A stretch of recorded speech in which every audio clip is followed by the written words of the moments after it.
Okay, guys. Kona. A game about the Twitch emote. But also a game about cold and murders, I think. The music literally got too loud. If it's still that loud in game, I'll I'll fix it. That was just the intro music, we'll see. Yo, okay, stop right there. No, never mind. We're in northern Quebec in 1970. Carl Faubert sought information for a living. That is to say that ever since he returned from Korea, after having served with the armed forces, he had been working as a private investigator in Montreal. William Hamilton, a rich industrialist, had gotten in touch with him regarding a simple vandalism issue. Right. Nothing to write home about. Yeah. Not worth hiring a private eye either, just so he can drive for hours on rough roads. Yeah. But that's how it had always been. The client pays, Carl gets it done. And I suppose I am Carl. Okay, or Carl. Can I very quickly, though, control options, camera sensitivity. Almost half of it would be nice. Still very, high.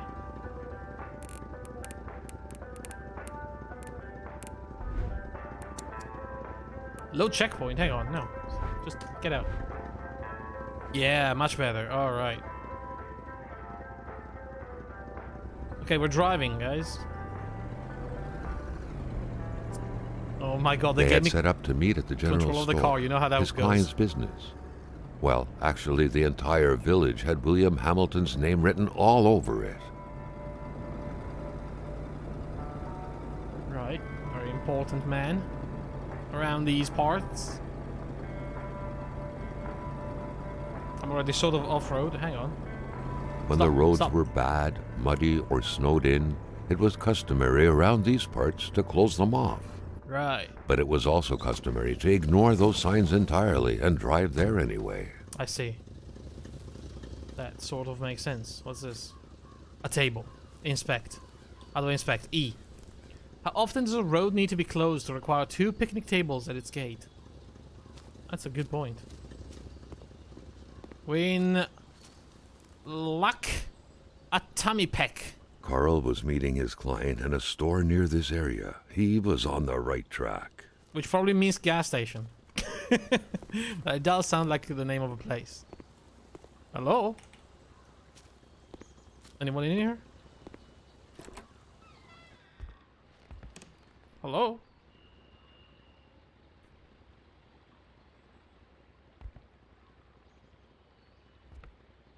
Look at that, zoomers. You'll never know what that is.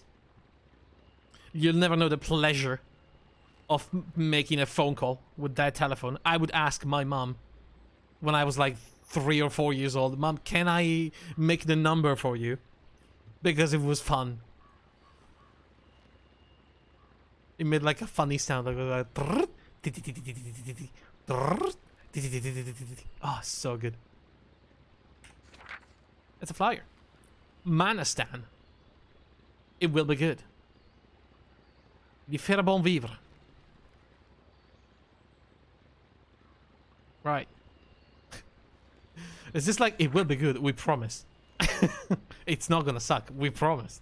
Northern Quebec and its inexhaustible resources.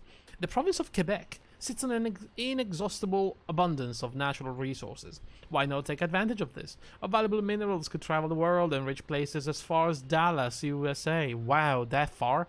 Get involved and invest now. Quebec's economic might will be awakened. Wow, that's a very weird way to put it. At the heart of the wilderness, the north is swarming with wolves, caribous, bears, partridges, foxes, snowy owls, and hordes of other majestic creatures that are every bit the equals of Africa's wildlife. We are the Africa of America. Come discover the north and experience a genuine white jungle. That's, again, very weird way to spell it. The country of Manastan and its people wish to see you very soon. Pour obtenir information sur les opportunités d'emploi dans la région, sur les futurs projets. Adresse-vous question. I don't know. I don't speak French. I can try to make it sound French, but I don't really speak French. Yo, I found an empty bottle, baby. And just like that, we're in the game. That's not what you want to see when you show up in a place like this. The fuck is that? That's a vampire mask. And that's like an executioner hood. Okay. Very good.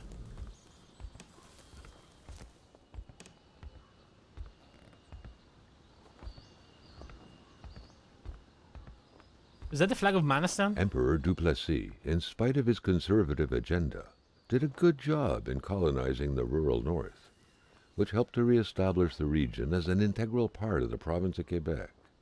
The blue fleur-de-lis could be seen fluttering in the wind here and there, taunting the red Canadian flags on the other side of the province's boundaries. I see. This is like anti-Canada nation, I see. Dude, I love the nature around here though. Look at this. This is so pretty. What's this? How do I get down? Alright, open. What do we have here? Snacks? And pincers. Can I get the snacks though? I can actually. Hang on. Are those even snacks? I don't think they are snacks. Fire starters. Okay, that was. Emperor Duplessis, in spite no, of his know, conservative agenda, did a good job in colonizing the rural north, which helped to re-establish the region as an. What did I get actually? Equipment, consumables. I got cigarettes. I don't know why. Oh god, I have like health, fire, and brain. That's not good. Let's see. Inventory. Pincers, fire starters, Polaroid films, matches, and empty bottles. Polaroid films. Do I have a camera even? Integral part of the province of Quebec. The blue fleur-de-lis could be seen fluttering in the wind here and there. I can see where I am. Taunting the red Canadian flags on the other side of the province's boundaries. Right there. Carte routière. All right.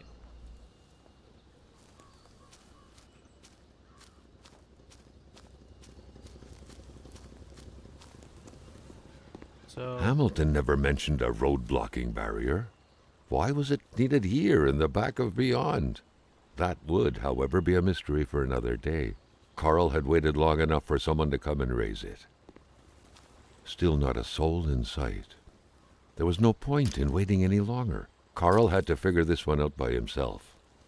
And Carl? Hamilton is waiting for Carl in the general store. Yeah, did it. It was time for him to get down to business. Let's get down to business. All right.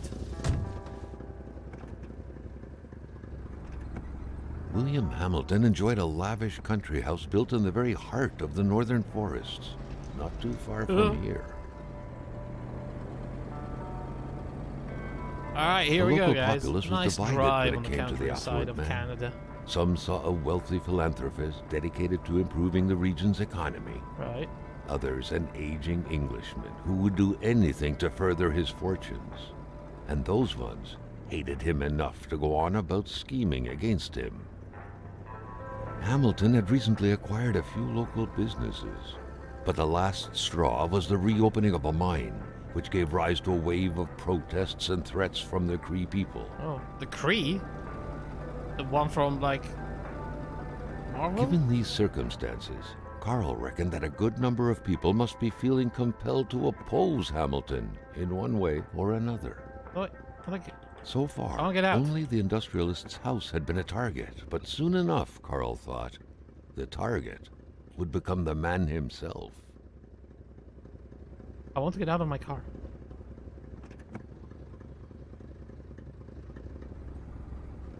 I want to get out of my car. Carl was dying to stretch his legs, but he had to stay focused on the task at hand. Okay, I just didn't let me. I had to stay focused on the task at hand.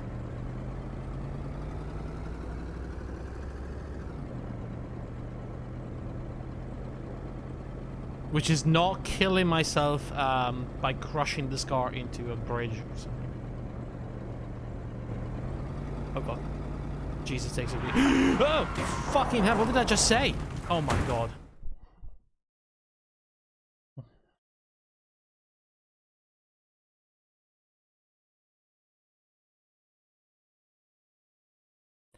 Few hours later.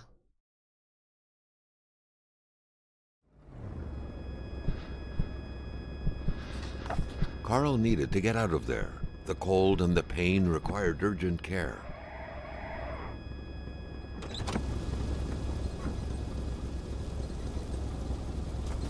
Got caught in the middle of a freaking blizzard.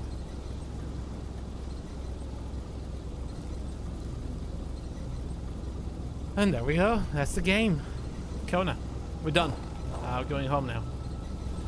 Clearly now you take your car, you light chains. Do they even have chains? I think I do.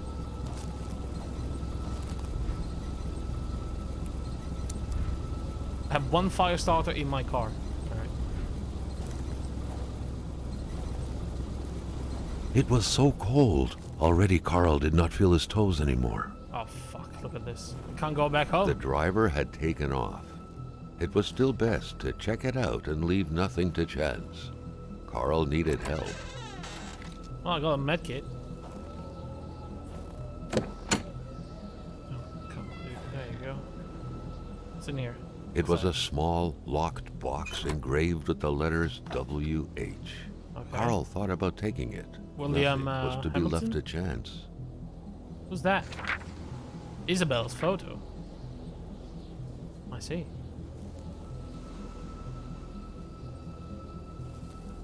Okay. So I'm there. An undistressed call is less accurate and runs for shorter This distances. deep in the country, his last hope was to find an abandoned garage or a farm by the roadside. His life depended on it. Oh, he's in bad shape. He needs to heal his wounds and warm up. Okay, we're gonna heal our wounds. Maybe. How do I do that again? Consumables. First aid kit. Use. Did I use that? I think I did. Where do we go?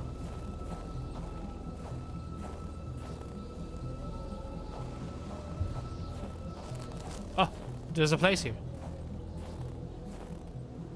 Just walk it off, you wimp. We've just been in a car accident. That's... Start a fire? Yeah, not outside. There you go. Ah, nice and warm. Turn on. There you go. That's probably not gonna make any heat. Alright, what can we steal off this house? Even better than he had Thanks. hoped. Carl Faubert had succeeded once more I'm passing and out. was now on his way to new adventures. Matches. I need a log. I need something to burn.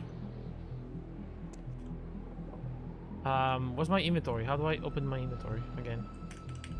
There you go. What do I have? Equipment. I have a camera. I have a flashlight. I have a journal, map. All right. Consumables. A box. It's locked. Cigarettes. Don't think they're gonna keep me warm. I have to find something to burn, like a log.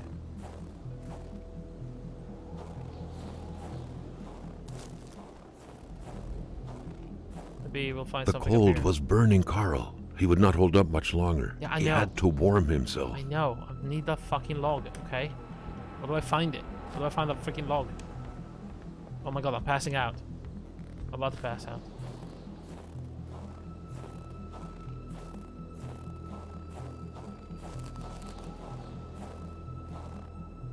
Something down there. I'm passing out. Wait, are these logs? Okay, log. Alright, one log. Close that shit. Turn that on. Ah. Oh my god, yes. Oh, that's good. That's good. That's good. Oh, yeah. Alright, I'm safe. I'm fine. Carl, ever diligent in his work, always carried his log on him, in which he scribbled down thoughts and leads alike during the course of his investigations. I see. So if I press 1, it's going to open my journal. It has a case of vandalism. Son of a wealthy Chicago banker. Hamilton made his own gold rush in the north of Quebec, where he established a copper mine and helped his family a small fortune thrive. You can't make a fortune without breaking a few lives, though. That's a saying Hamilton lives by. The expansion of his copper mine certainly did not help him make new friends. That's a die problem. Hamilton is accusing the Cree people of attacking the estate, especially the luxurious hunting lodge somewhere north of Chibougamau. Yet another way to make friends. The Cree certainly do not hold him dear. His mind's probably upset the Great Spirit. This vandalism case is definitely for me. It needs the eye of a professional. I'm meeting Hamilton at the general store. Alright. What's this? The crash. An accident. I haven't been this shaken up since Korea. Who was the driver in the other car? Whoever it was, they don't have a snowball's chance in hell if they intended to continue on foot. Besides, why did they leave so suddenly? A locked box, would it be wrong to look inside? Surely I would find some clues as to what that reckless driver was. I still need to find a key though. Yeah, a key. It's not there. But, you know, if it's that WH, it can only be like one person. A cold mystery. Where's all this snow coming from? They say the fall is an unpredictable season, but this is something else. Okay, number 2 is my map. Number 3 is... The Polaroid. My Polaroid. Carl's long-standing and faithful ally had seen his share of husbands caught red-handed cheating. There's always something out there waiting to be snapped away. Right. I only have 30 films though, so we're gonna keep that. Number 4 is my trusty flashlight. Okay, good to know. So now what? I got the chains. I can probably go back. Can I grab another log? I can. How many can I grab? How big is my inventory? I'm full. That's all the logs I can take. Oh, you know, that's fine. I'm gonna put them back in the car. After I chainsaw my car. Oh, it's done. Alright. Then we deposit a few logs. I'm gonna keep one on me, just in case I have to start another fire somewhere else.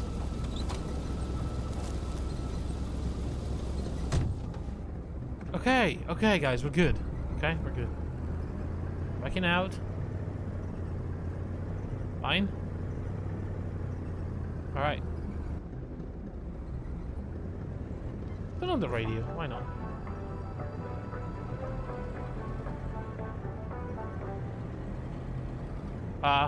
The car is accelerating on its own. I am not accelerating. Okay.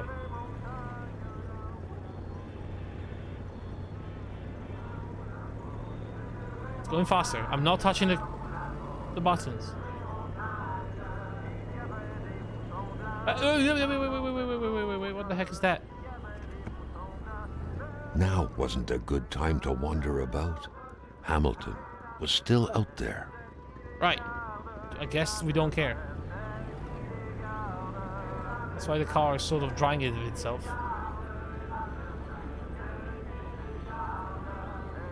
Yeah, you know, I bought a Google car in 1970.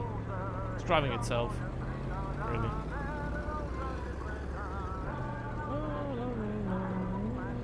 Ooh, look at that. Where are we? Minus some region. Spread out on a few acres of untouched We did it. forest, bellowing caribou, everlasting snow, and undefiled lakes. The Manistan region Jesus was no Christ. tourist hub. It was said to have been populated for millennia by Cree people, and ever since the industrial era, by the metal mining industry.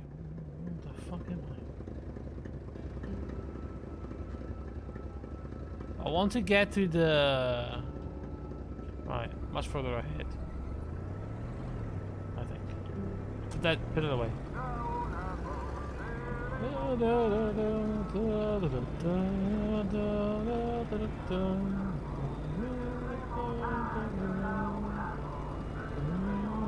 Oh, Jesus Christ. The truck was running on fumes. Good thing that the general store was close by.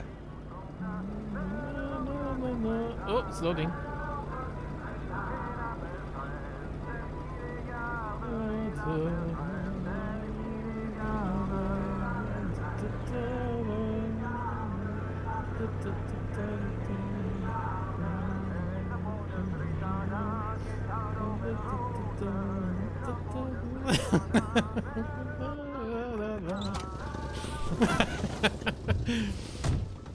This is nice, you know, if it wasn't for the The cold. plumps wouldn't surrender their divine nectar so easily. In all likelihood, they had to be switched on from inside the store.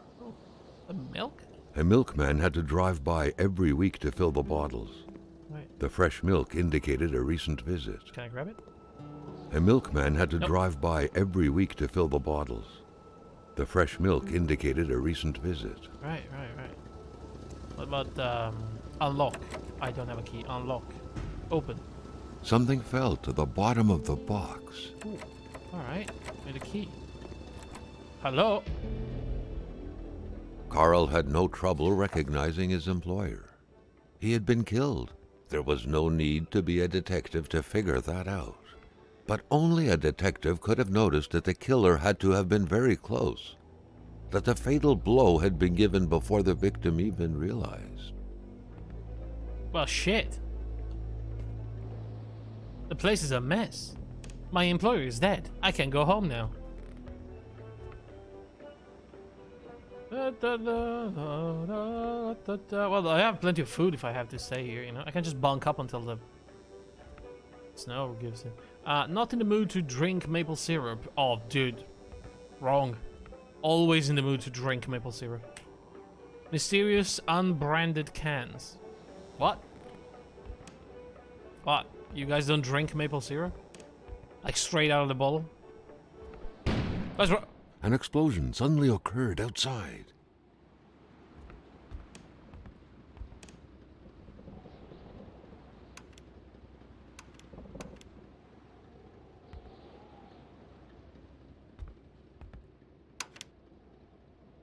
Shit. No, I agree. Your character's an anomaly. Oh, okay.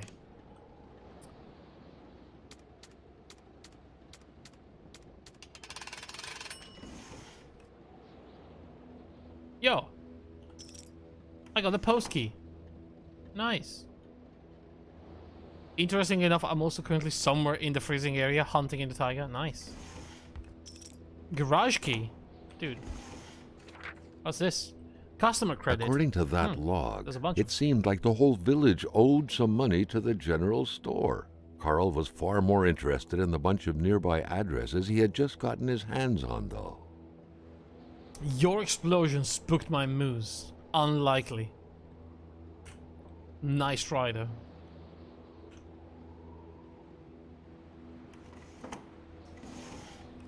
Duct tape. I can use that.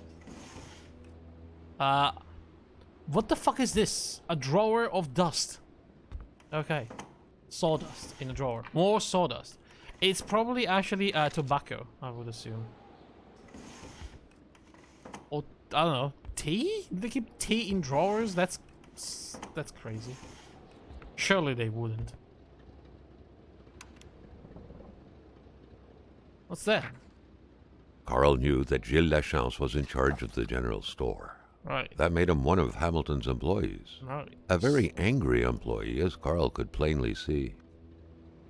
You know what, Hamilton? I have a frog in my throat. And when people have a frog in their throat, they do not take risk by going to work. Is that a Canadian saying? Customers could catch it, right? I'm a wise man. Not to worry, I will have a nice doctor's note which I'm going out to get right now. Sadly, in the meantime, I will have to close down the shop. Unless you would like to come fill in for me, I wouldn't dare advise you. After all, you must know how it's done, since it's yours now. With kind regards, your dedicated manager, Jill. Very toxic. Sounds this chill.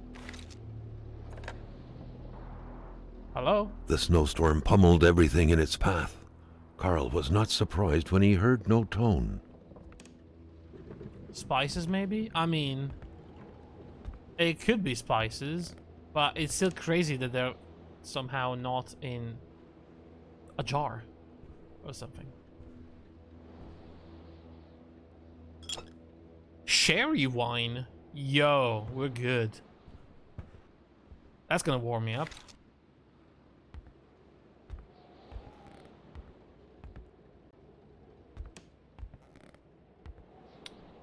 Maxime House, Coffee Cafe. Drink the whole pot. Oh. What else is around here? A bunch of maps. This box. No thanks, I ate too many of those in Korea. What are those? Beef sachet. Beef jerky, right. Fire starters. Oh, what was that? Bunch of pictures. Painting. Amateur No, hunters pictures. showing some pride at having killed a nice pelted beast.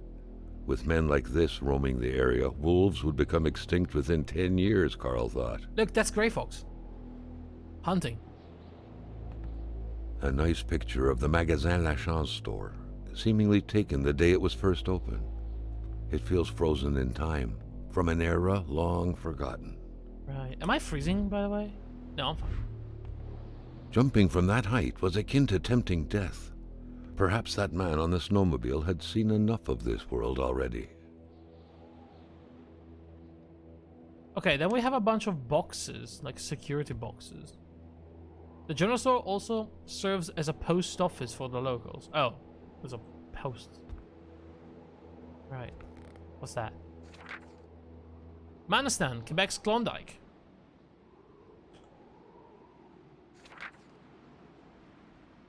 Northern Quebec economy is booming. The north of Chibougamau area's population will soon reach 30,000 souls, among which thousands of happy families will be prospering thanks to the hard labor of their fathers, who will be contributing valiantly in expanding Quebec's national wealth.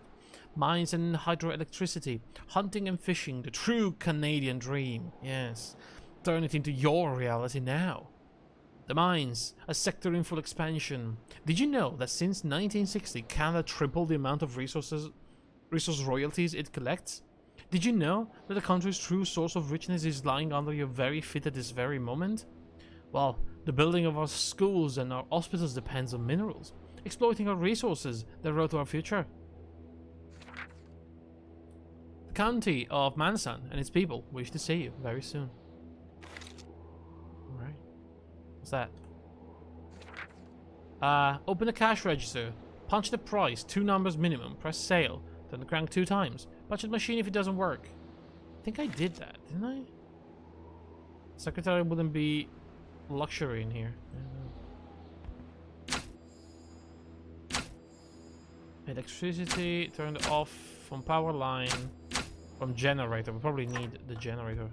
Oh my god. The note explained that the garage and the store couldn't be supplied with electricity at the same time. Right. Okay, so for now, let's activate the garage. Off. That's on. The note explained that the garage and the store couldn't be supplied with electricity at the same time. Okay. Hey, skedaddle, alright? What the fuck is this? Carl was used to strange phenomena, but a chunk of ice like this? As if an iceberg came out of the ground? That was a first.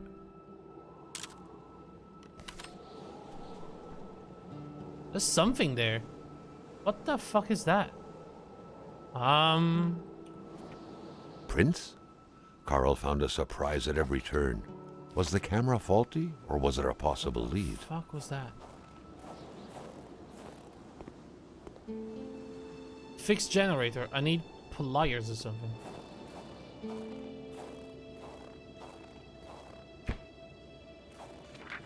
A note. Torn paper. Let it be Hate known. was in the air. Seems like some villagers barely tolerated each other. Right. Let it be known you're nothing more than a brigand, a robber, a garbage hoarder, A viper, a leech, a monster. You're holding a knife at my throat. Too bad for me, but... But what? But what?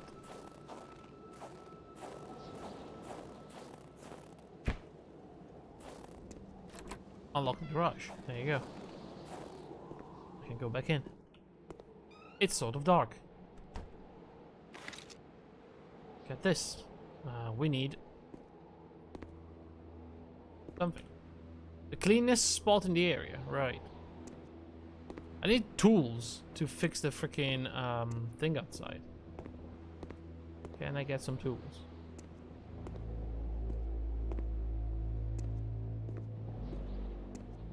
What's this? Activate lift. Staring intently at the controls won't be enough to make that lift budge. The poor thing was out of power. Yeah, I don't have power. What's this? Boxes. At least we know it's fragile. True. Oh, nice. Radio. Okay. Well, there's a bunch of things here. A bunch of drawers. So let's open them and see if I can find anything useful in here. What's that? Hardware. Pliers. There we go. Got them. I can go and fix the Jenny. Alright, let's do that. Wait, other side. Can I open this? I wonder. I think I have a stamina, like an invisible stamina meter, by the way. Okay, fix the generator. Alright, give it a go. Alright. We should have power now inside the garage. Which means we can probably activate that lift.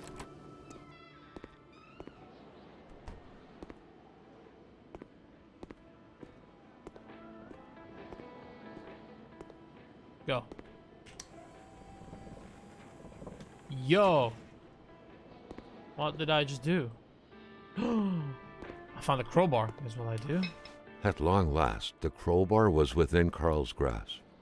Surely it would come in handy at some point. Surely. Oh my fucking god, okay. Alright. I have a weapon.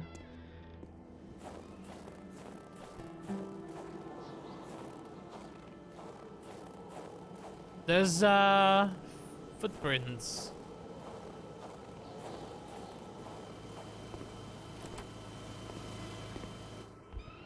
Alright. Now we can turn off the garage and turn on the store. The note explained that the garage and the store couldn't be supplied with electricity at the same time. I didn't mean to. Here we go. Everything is working now. So I can finally take a picture of this dead guy. Excuse me. Excuse me. Oh, that's fine.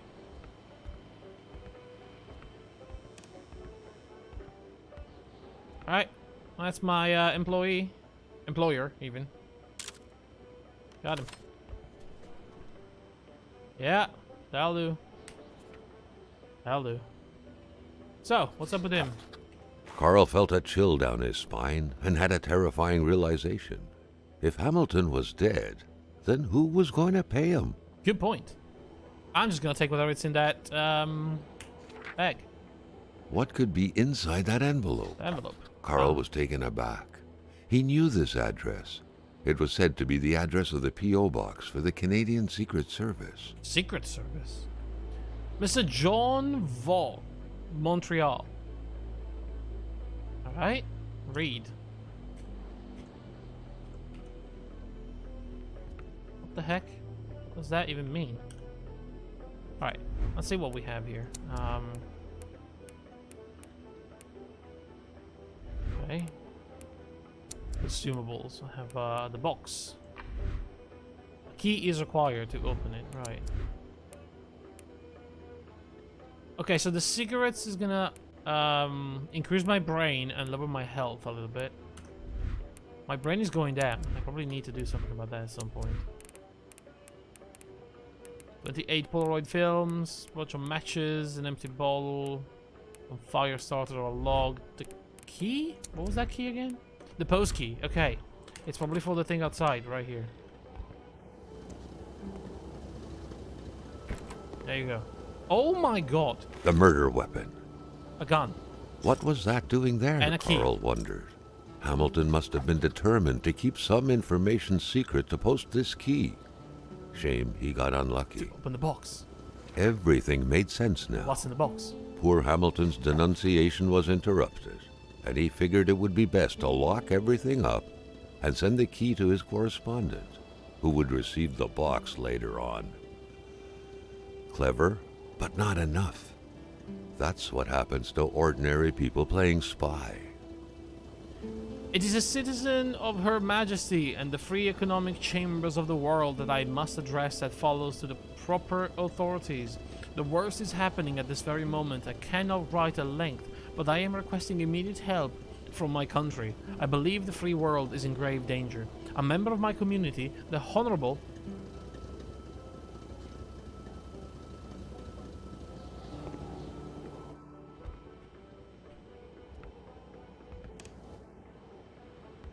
Stay open then. Honorable. A broken clock. How convenient. So did I open that thing then? Yeah, it's open now. Alright. Wait, whoa. I have a gun with bullets? Oh my god.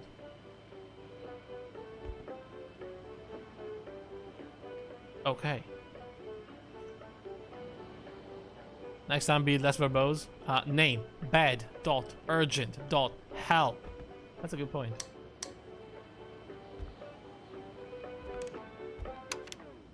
Alright, that's enough of that. I've already opened this, so I know how that works. I can activate the pump. There you go. Pump number 2 is active. I can fuel my car. Alright, probably gonna turn off the lights. We don't want to waste electricity here. It's the 70s, guys.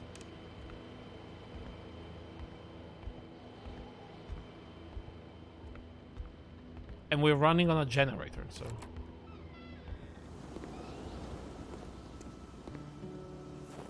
Okay. Now, what's pump number 2? It's this one. Usually you turn off your car before refueling, but sure, whatever. It's the 70s, I suppose. Carl knew straight away where to find the infuriated Gilles Lachance. Any good investigation would have to start there. So the wolves came this way. Okay, we can investigate the wolves. Can we?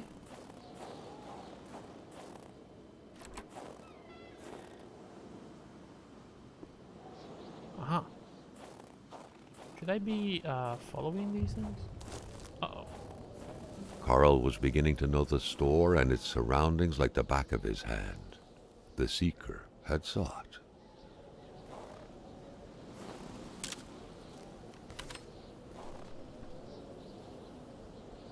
I see. Let's probably interrogate them. Yeah, I will. If I catch them, I will interrogate them. He's probably been smoking a cig while filling the car too. The 70s were quite something. Oh yeah. What the?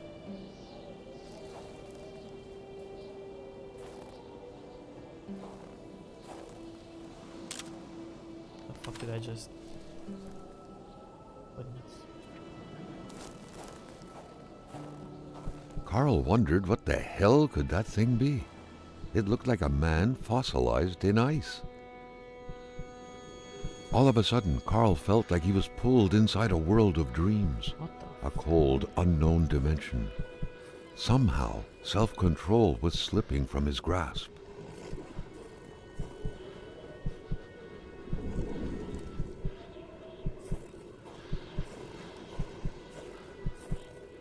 What's that?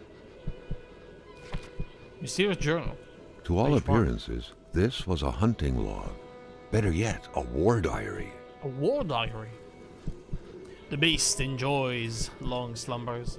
Its sanctuary seems impregnable. Ice is everywhere.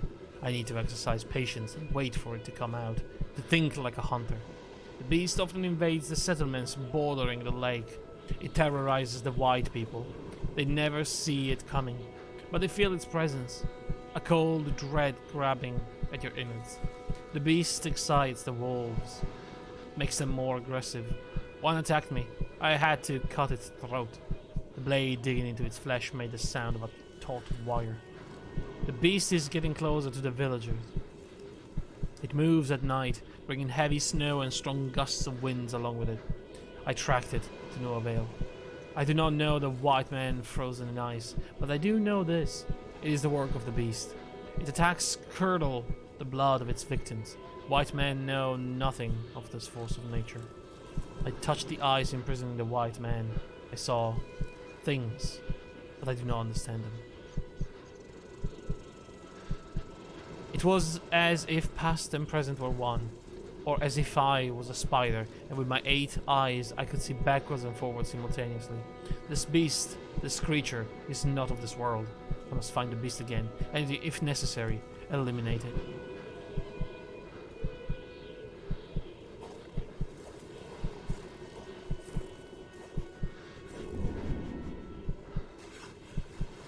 What the heck is that?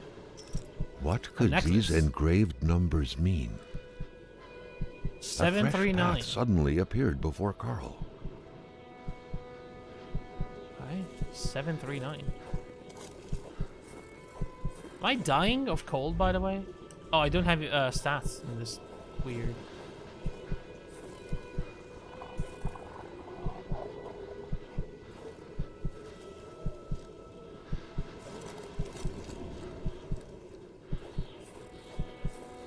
What the heck is happening? It's a car.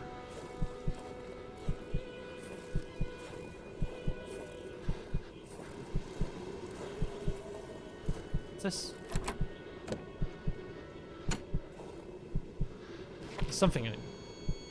Is this Carl had that feeling you get when you immerse your frozen hands in hot water. Wait, what the fuck am I? What happened?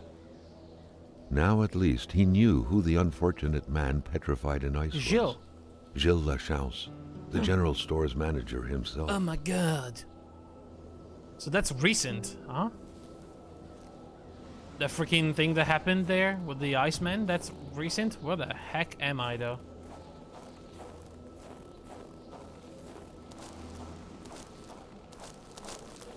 This is not good. Wait. I'm here. That's the general store. Okay. So, that was probably it, I suppose. Alright, let me get into my car. I think that's warm. Yeah, I know, I'm getting cold. I need to get inside my car. Here we go. So, what are my options from now on? Let me see. Actually, I don't think I can do it from inside my car. So, I'm gonna go inside the general store instead.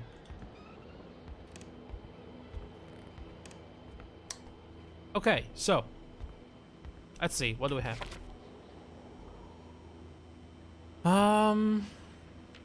Alright. Investigation. Hamilton's murder. My client is dead. Everything's going wrong. That's my luck. Yeah. Secret Service's address. An envelope torn open addressed to the Secret Service, if I remember correctly. This whole thing is more intricate than it seems. Is getting rid of the murder weapon by putting it in a mailbox really the best way? There most likely won't be any prints on it. I would have paid to see the postman's face when he found the thing, though. Another envelope addressed to Vaux from the Secret Service. There's a key inside. The killer must not have known it was there, or they would have taken it. I'm one step ahead of them. Investigative hypothesis. I can easily trace back the chain of events. Hamilton wants to send a very confidential denunciation letter to the Secret Service in Ottawa. He's planning on sending the letter inside of a locked box, and to send the key separately. It's cumbersome, but he's doing what he can. Something throws him off while he's in a hurry. He locks everything and mails the key, but the box somehow ends up in his killer's hands. Or you find death threats and the person threatened is found dead, one could say the case solved itself. Only a shame the note isn't signed. Right. Gilles Lachance went to the doctors. Now I need to know if the doctor saw Gilles. I know how to lead the perfect investigation. We have to find a doctor, but where is the doctor? Amateur's murder. Oh wait, didn't we have a list of all the clients? Biography. That's me, guys. That's us. Look, that's Carl. That's us. That's William Hamilton. That is Gilles Lachance. 26 from Manistan. He's a wretched man. Mystery reigns on him like gulls on leftovers. I'm sure of it. Right.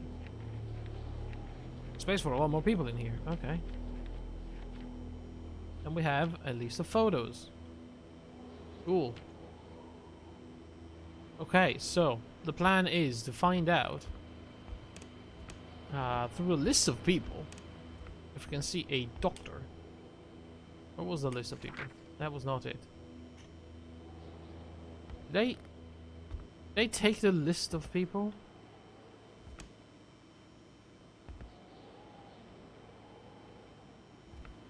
Must have taken it.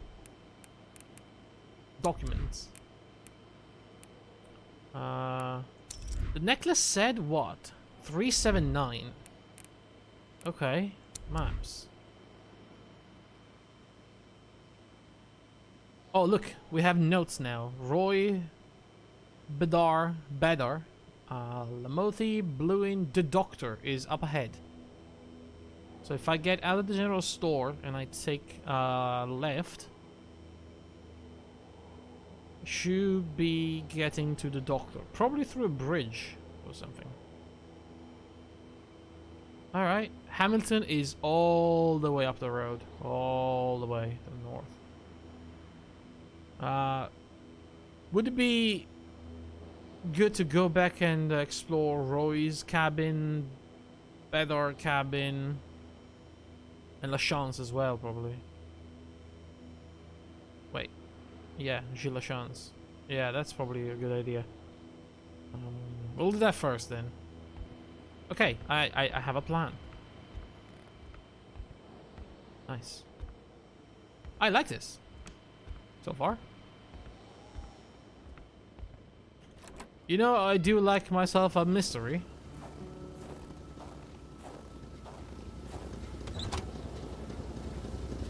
And this is very open, like with the car and the map. Sort of figure it out yourself.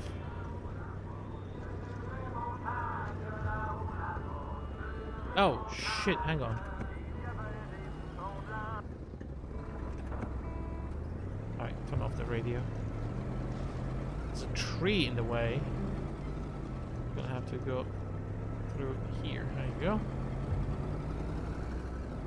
Broken down car there. That was probably the one that I from Gilles.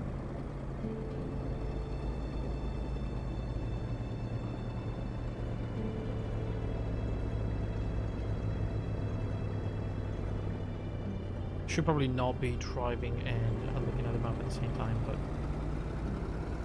I mean, I say that like my drive can get any worse, you know, like my driving can get any worse.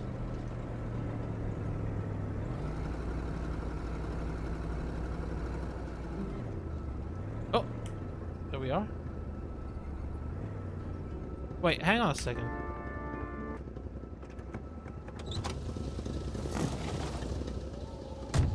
You think there's something in the, Ooh! Oh my god, look at that. Dear Mr. Roy, I'm writing this letter because I feel guilty.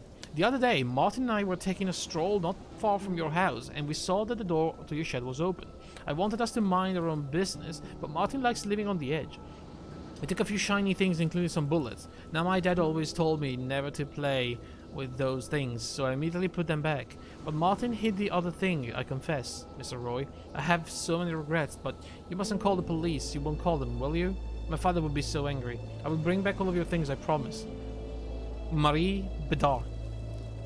Or better.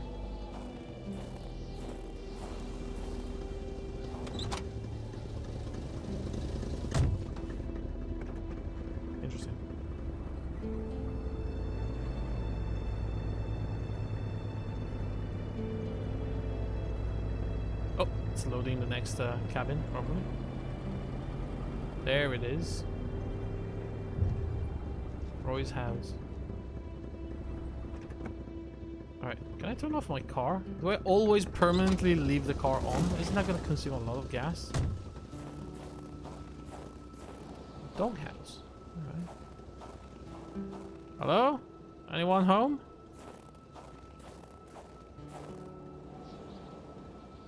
On a pris la fuite. We fled. It was getting too dangerous. More people live in North Manistan. It will be safer there. Jean Roy. Interesting. Empty bottle. I don't know why I'm carrying these. It was a classic Canadian house, except for the absent horde of kids that would normally be swarming about. Right. There. Just plates and cups. I could start a fire in here, but maybe we don't need to.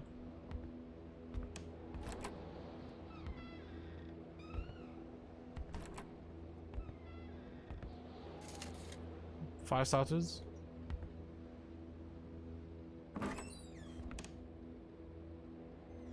Nothing else. Oh, there's light in here. Look at that.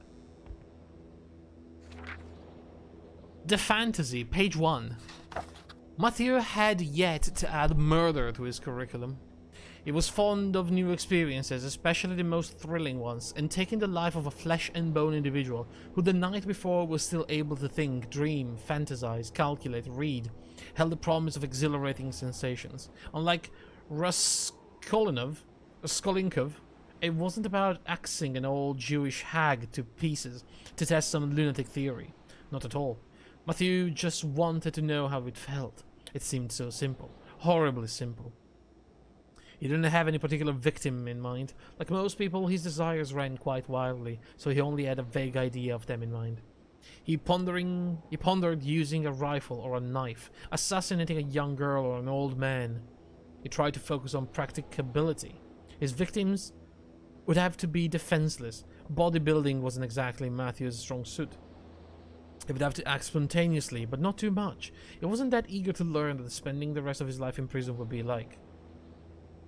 Some experiences carry just too high a cost to be worth it, really. What the fuck? That's so weird. For the average American, drivers went from paying 0.36 per gallon at the pump in 1970, which is equal to about 1.72 per gallon in today's dollars, to 1.19 per gallon in 1980, which is equivalent to $2.95. Okay. Well, what's this random trivia about American Simone de Beauvoir, cost Claude of gas? Lévi-Strauss, Hannah Arendt, Roland Barthes. Carl was surprised by the literature filling this liberal-leaning bookcase. Could there really be intellectuals dwelling in this far-off land? In the 70s, you get a gallon of gas for like an egg and a half and a sandwich. Alright. I still don't get it. He always does this to me. I feel like it always happens with Grey Fox. I don't know why.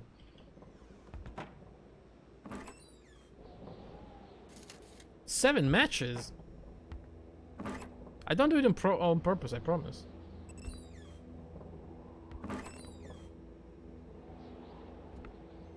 You spoke about how leaving your car running wastes gas? Oh, right. I mean, the fact that it doesn't cost much doesn't mean it's not like a, you know, a waste.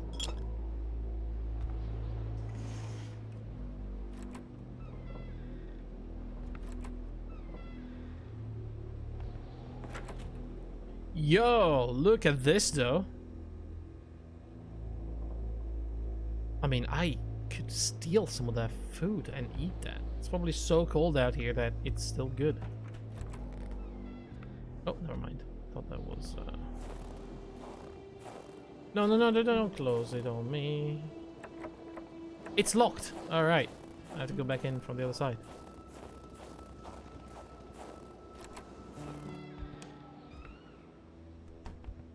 Oh, we've been here.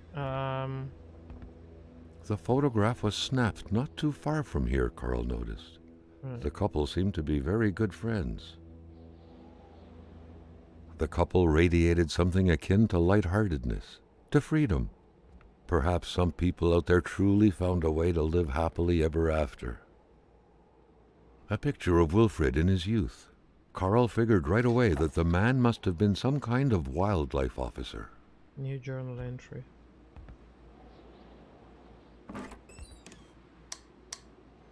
Don't ever turn off the light. Jesus Christ.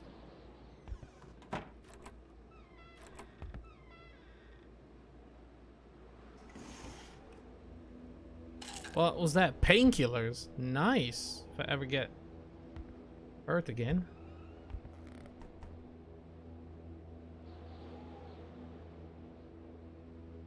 There's something there.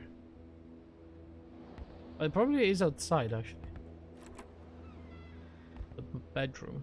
A bedroom, at least. Well, it's probably here, actually. All manners of clothing were gone, as if the Rois drove out of town with their closet in tow. Which is what they did, because we know they did that. What's that? Conopoly. You win if you pass go. Conopoly. Nice. Cigarettes. Oh, man. The Fantasy, page 2. It was around that time that Matteo met Beatrice. Of mediocre beauty at best, the girl with her distinctive features, cheeks covered with large pox-like freckles, Jew nose, oily forehead, tired but vibrant eyes, shaded red hair, slender as a child body, chirpy laugh, you name it, was the very image of innocence. That happened to be precisely the kind of victim Matthew was picturing in his mind, though. One night, as he was contemplating the ceiling from his bed, he swore to himself again and again, "I'll kill her." His dreams were later filled with images of the imminent crime. He had come up with a simple enough plan. One fine evening, he would visit her place, to become familiar with the area's intricacies and feel closer to the impending murder, to slowly dig into Beatrice's thoughts, desires, dreams, and abilities. This way, he would be able to get a concrete sense of what his sinister deed would be, stripping away from the very fabric of life. The whole thing would take 2 days, a week at most. What the fuck is wrong with this guy writing like murder novel?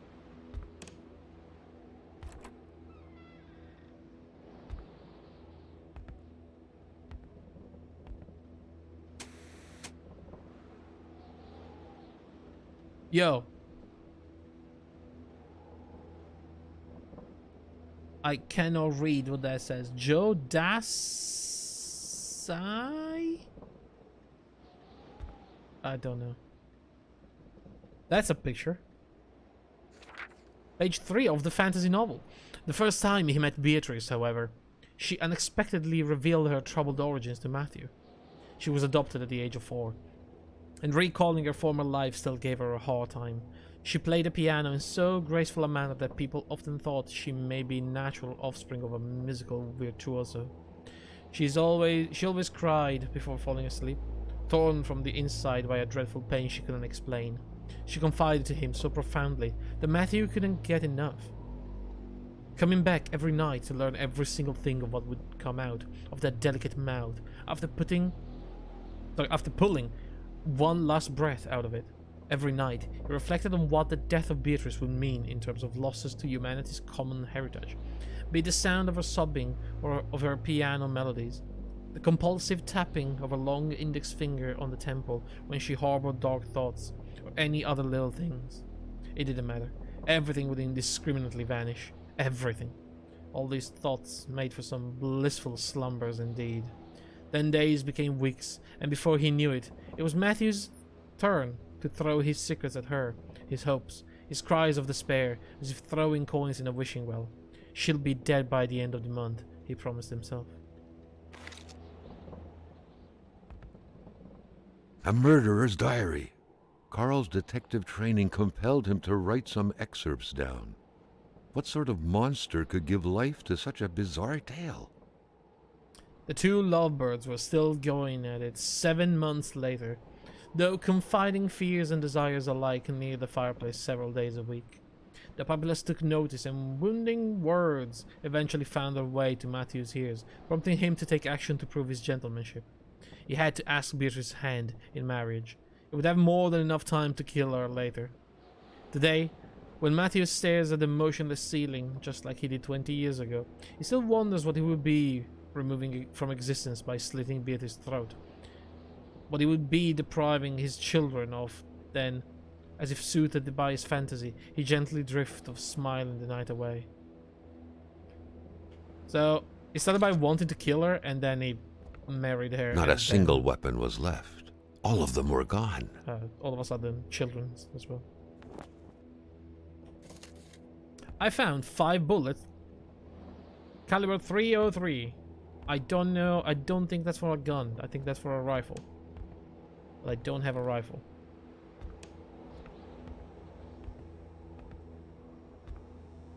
Alright. I think there's nothing else in this place. That was a cool read, though. I like that.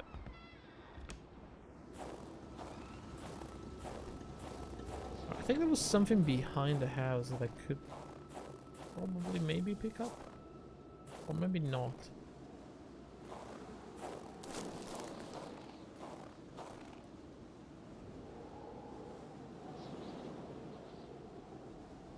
I mean... Oh no, that's just the view, right? Okay, I thought there was like a path, but... Oh, fuck. Oh, fuck. Alright.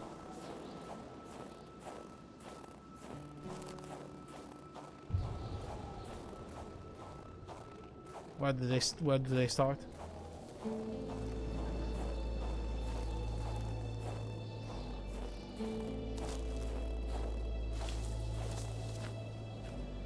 From the road? Alright.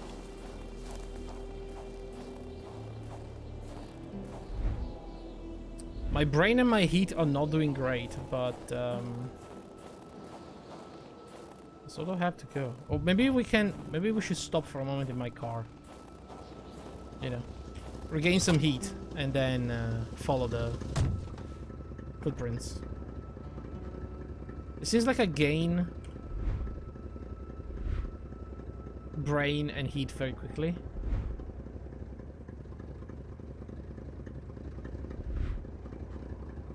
Maybe not heat though. No, I'm just regaining my brain. I wonder what that is. Is that my sanity meter?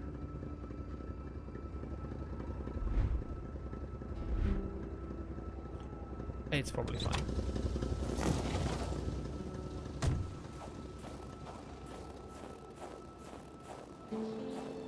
Alright, let's follow these things.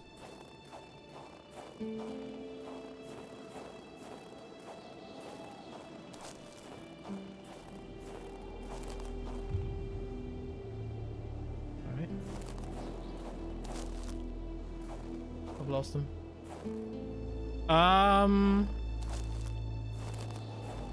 Do I need a gun?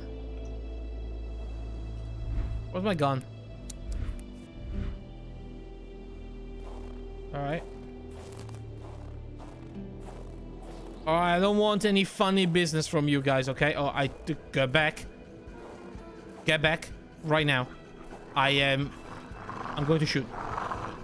Carl never thought he would be dancing with the wolves. Told you.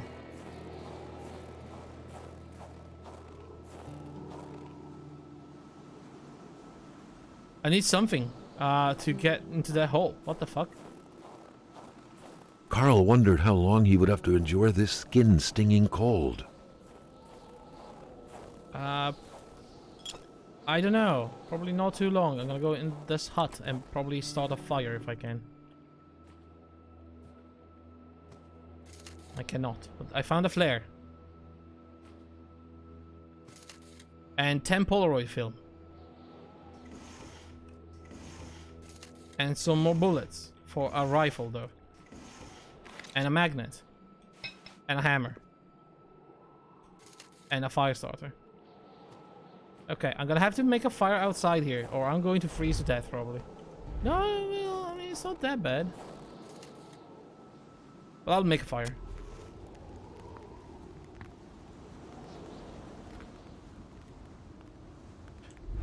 So, can I combine some equipment? That thing said I needed a magnet, but it looked like it needed like a string or something as well. Beer? Beer. Why would I drink a beer? Oh. Well, I think they were empty, right? I found an empty bottle in there. I still got my sherry wine, anyway.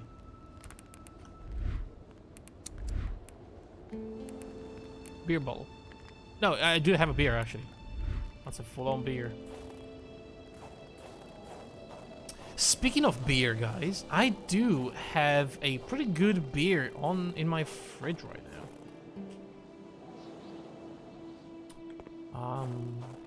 You know, just all of a sudden realized that I could go there and grab one.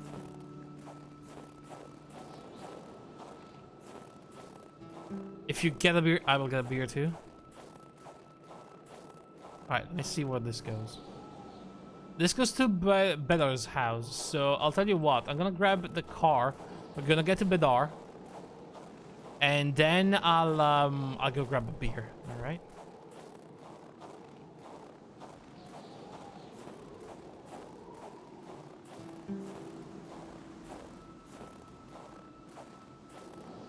What is that? What am I looking at here? Oh, that's Roy's house. Sorry, Roy. I think he pronounced it.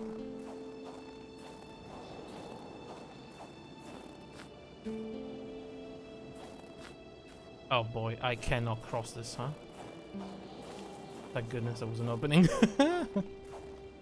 I thought I was dead, honestly. Freezing to death because I couldn't jump a freaking fence. Alright. Let's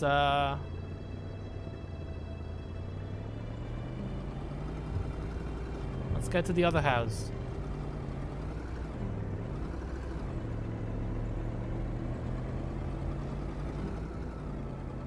Oh Jesus, I nearly crashed my car. To no one's surprise.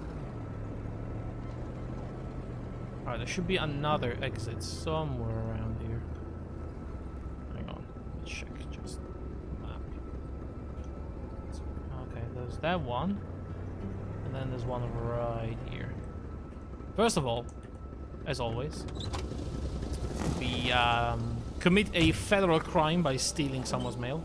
There you go. I found a map. A treasure map, apparently. And a letter. My sweet Marie, may the treasure hunt begin. I've hidden wonderful little things for you to find all over the village, following my clues. You're holding in your hands the first map. The hunt begins at my place. You are so clever. I'm certain you will find everything. Martin. Martin? Martin? It's French. Who's Martin?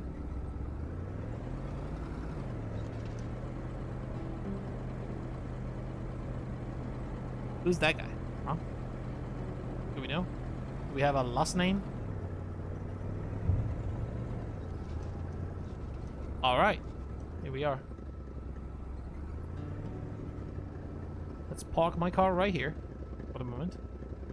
I will turn on the radio.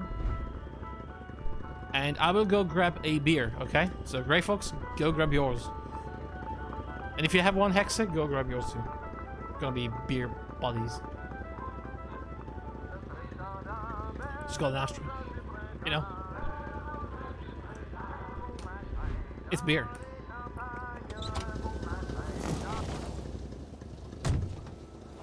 Alright, what do we have here? Alright. But it's a German beer, so I imagine it's superior anyway. Probably, yeah.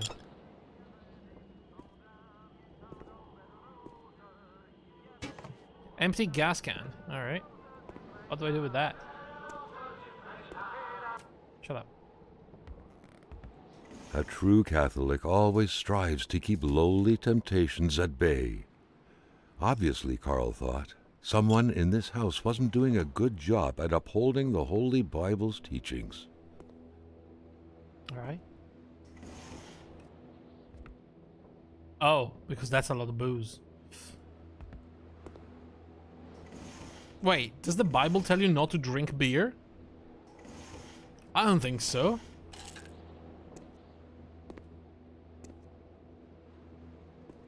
I don't think it does. I don't think in anywhere in the Bible you can read that you shouldn't drink beer.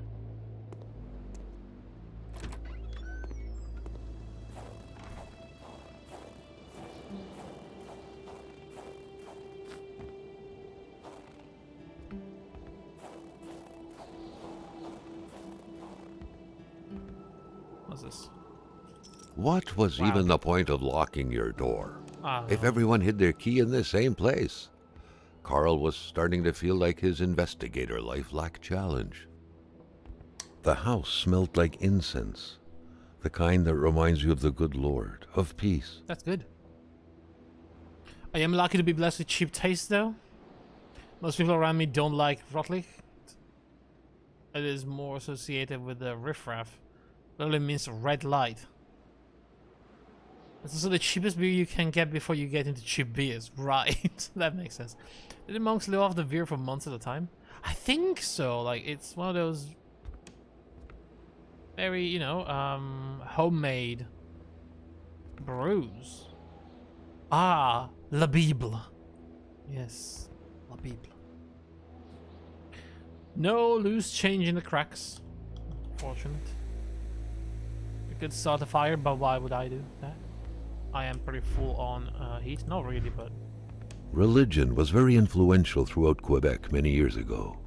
Indeed, it was surprising that Carl did not come across a single chapel since arriving here. But yeah, I mean, most alcoholic beverages, spirits, and booze came from monks. Like, literally. So, I don't know. Good Paul VI, appearing papal. His crooked fingers gave the impression he was about to bestow a miracle. The good Pope. Isn't that the one that lasted for literally 2 weeks and then somebody killed him or something?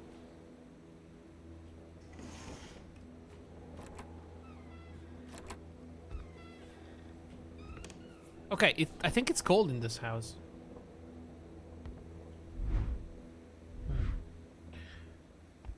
Yeah, the beer was closer to fermented bread, more nutrient rich and less boozy, but the point stands. Yeah, exactly.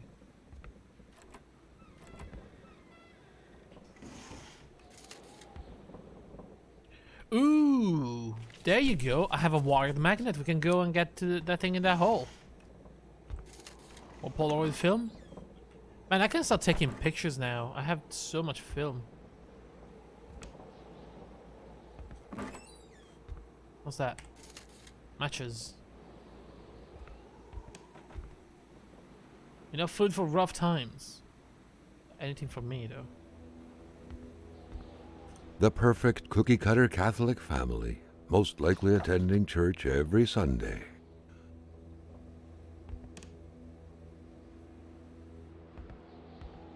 All right.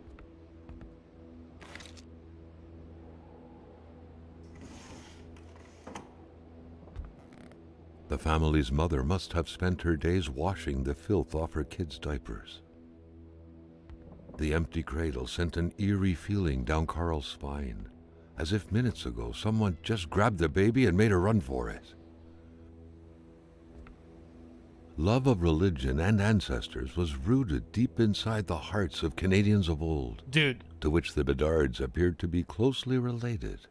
dude, you don't just sit here on the toilet staring at a picture of a freaking nun. Like, what the fuck is that? Love of religion and ancestors was rooted deep inside That's the fucked hearts up. of Canadians of old, That's so to which weird. the Bedards appeared to be closely related. Guess unless you're very, you know, you have trouble pooping, then you probably are praying to Jesus to just let it go.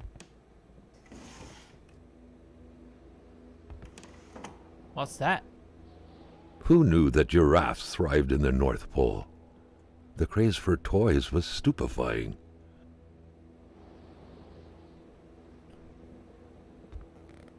It looks like a meme with the text on it. It sort of does, yeah. It sort of does. Anything in there? Not really. Whoa, this is dark. Do we have a light?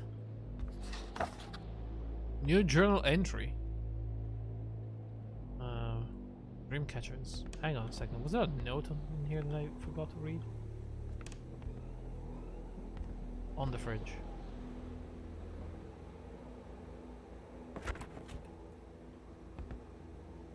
I mean, I can't read that, so maybe not.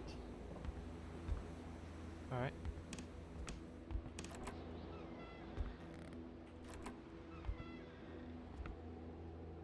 Why is it so dark in here? Jesus.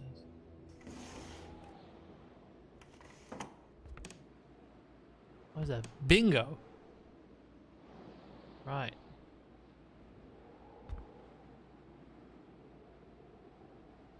History book. What's that?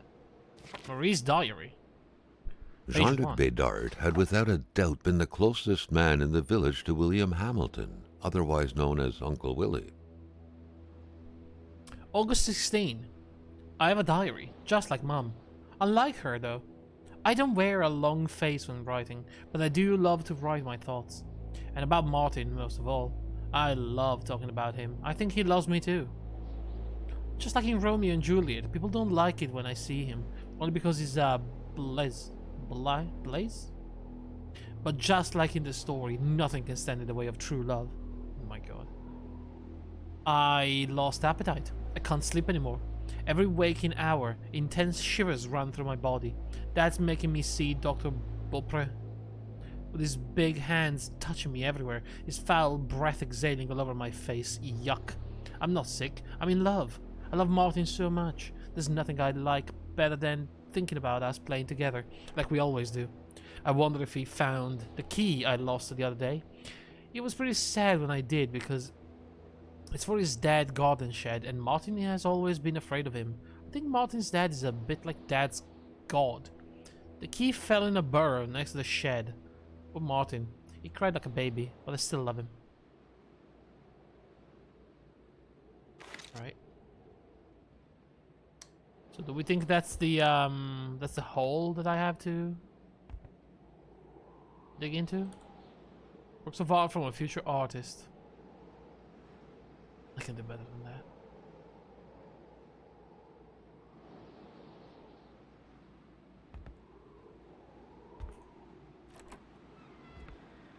Alright. Okay, I can see now. What do we have? Sylvie's diary, the mom's diary. Jean-Luc The never... Bédards had vacated the premises. Rude. Carl Interrupted me. gathered they would be of no help.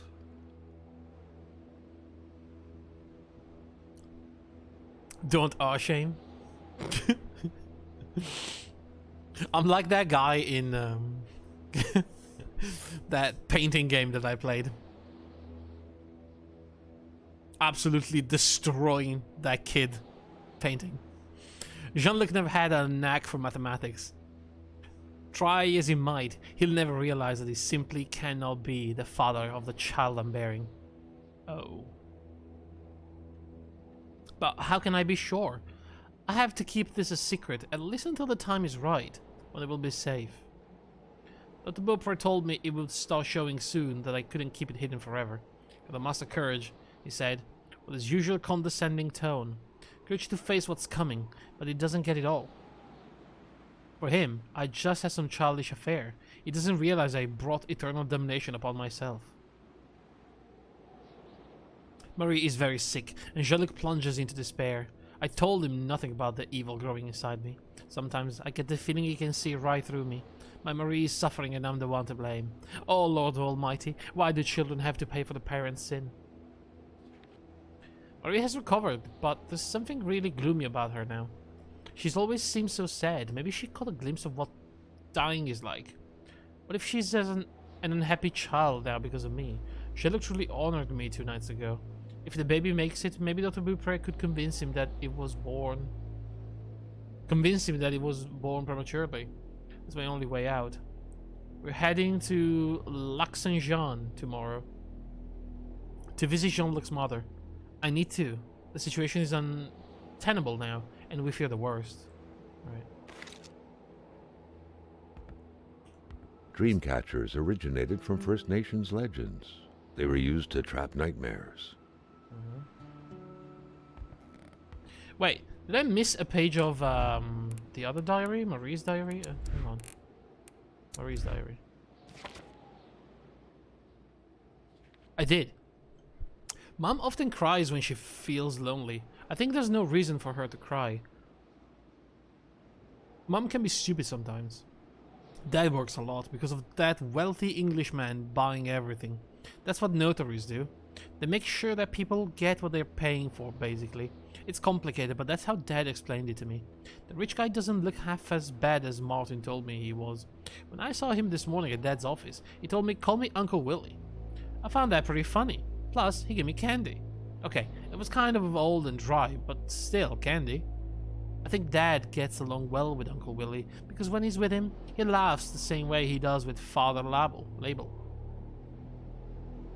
I had to gobble up Dr. Beaupre's horrible medicine, because if I hadn't, I wouldn't have made it to Christmas, or so he said. I haven't seen Martin in weeks, nor did I go to school for that matter. Dad has been praying inside my bed every morning. My bed every morning for a while now. And at bedtime too. Today, he went hunting with Uncle Willie, and he told me to ask God to bless him in my prayers. I think this has to do with the medicine that only the richest of rich can afford. Dad told me he'll be praying for Uncle Willie until the day he dies, and that I should do the same. God, Father Label, and now Uncle Willie. I wonder when Dad finds the time to pray for Santa Claus. How can Mom be so stupid? She's getting fat too. She cries like a newborn puppy all the time. It's so annoying. I came across Martin today. He seemed pretty thin. Maybe kind of dirty. He doesn't look as neat as presentable as Uncle Willie, that's for sure. Alright. So, yeah.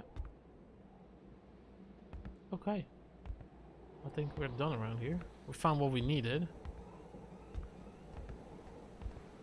Right, so what I need to do now is figure out exactly where I was going, which I think is this way. Carl smiled at the sight of the nicely protected garden. Hopefully, the Bedards had managed to dig every last potato out before the sudden snowfall.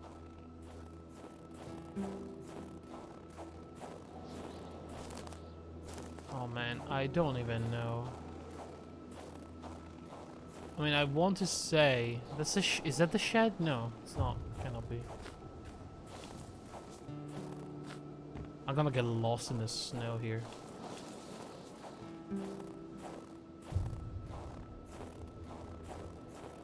There's the fucking wolves, so I mean, this could be it.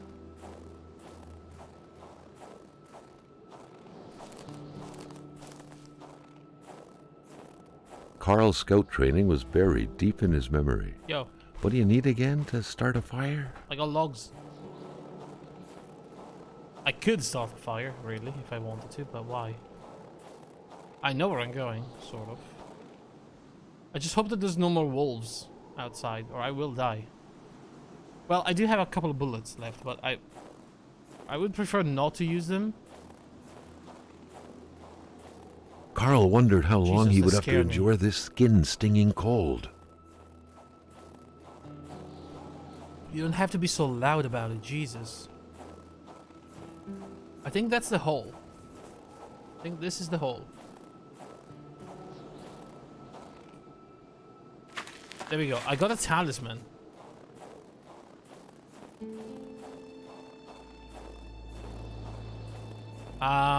What? Okay, I probably need to start a fire now because I am freezing to death and I'm going insane. So maybe we will start that. It was so cold. Already Carl did not feel his toes anymore. Alright, I get it. Okay, I get it.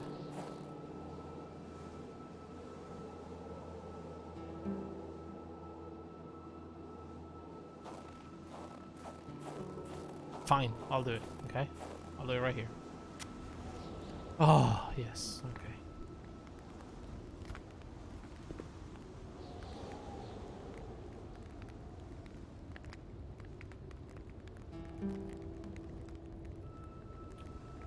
I wonder if these will stay, You know what? Let's have a cigarette. Carl, like many of his contemporaries, felt like he had more trouble breathing when he wasn't smoking. Cigarette was his own personal breathing assistant. Right. Okay, my brain is fine now. Good. My heat is fine. Let's go.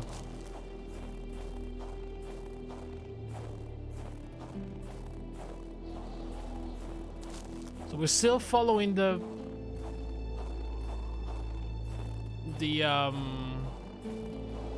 footprints. Well, the paw prints. Into the nothingness of Canada.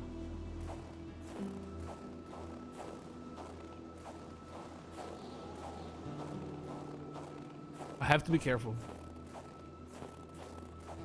I don't think I can afford to get into another tussle with wolves.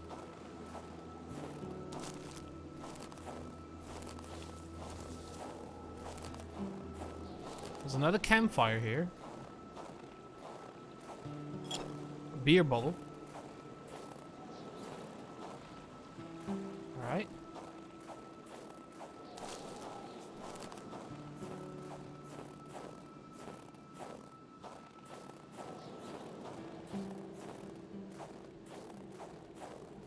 What the heck am I even going? I'm going towards the lake.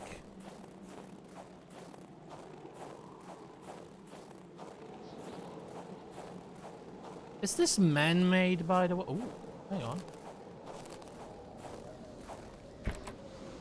The fuck is that? A map, number 7. What? And a flare. And a toy. Interesting.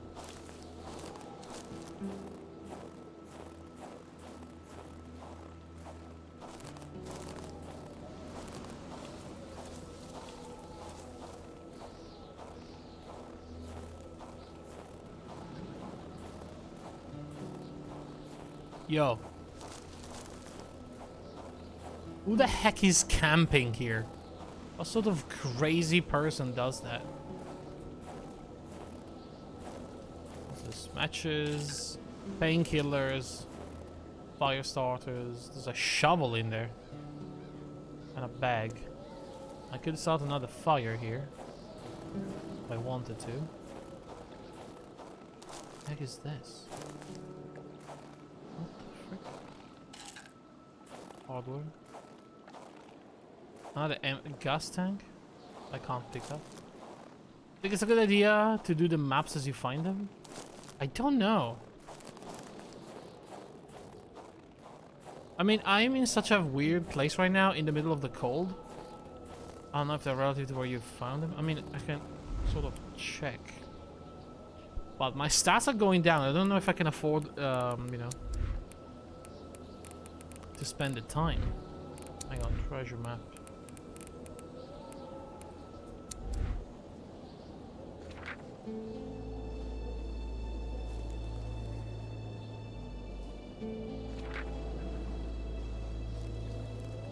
Is that the tent?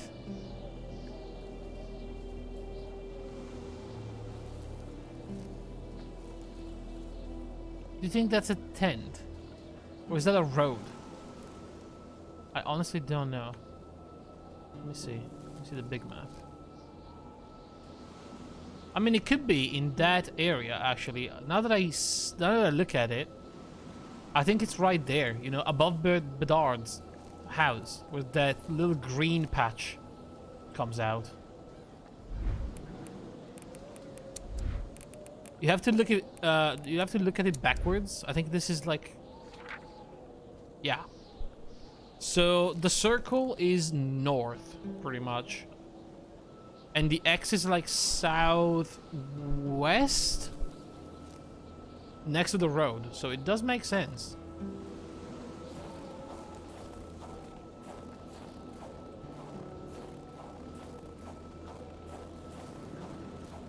I'll keep following these wolves.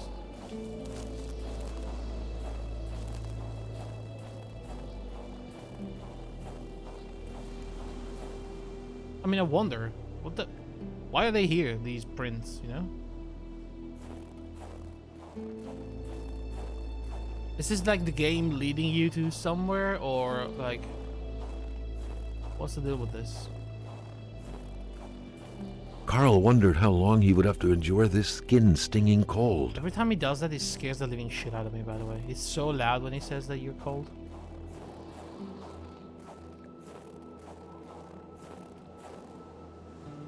I'm going back to the blaze. That's so far away, by the way, from my car.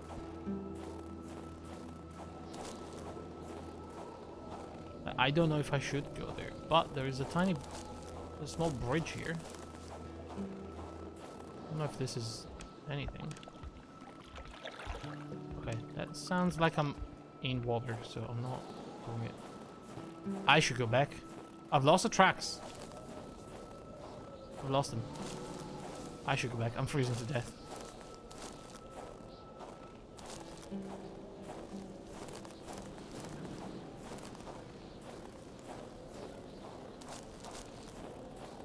Where the fuck am I? Am I at the gas station? I am at the gas station. Oh boy, this is not good. There's a campfire right there. Somewhere. I have to go for it.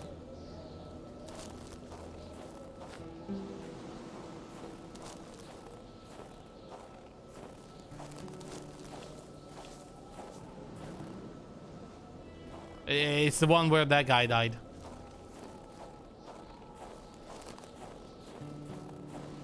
Oh my god. Oh my god.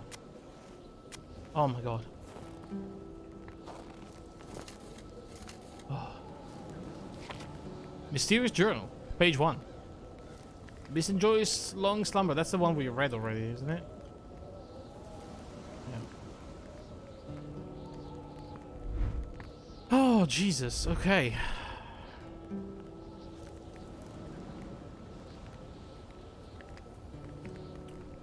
So, I have to sort of cut right there. That way.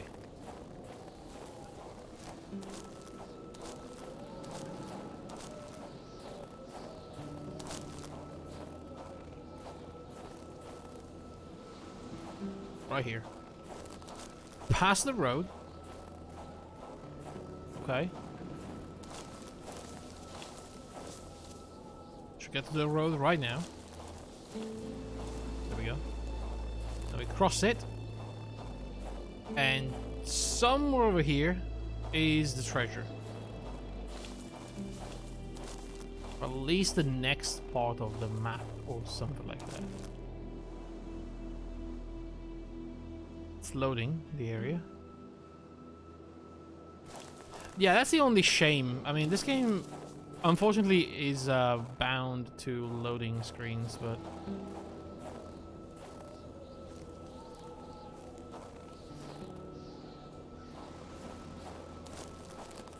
should be here somewhere. Is it this one?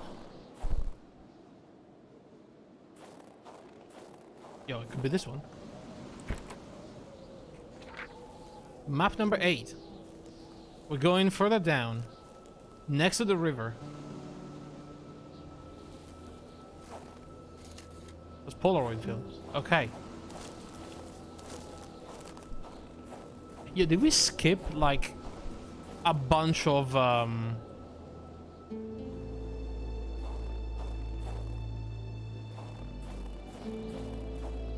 bunch of maps just by pure accident? By finding the 7th one in line?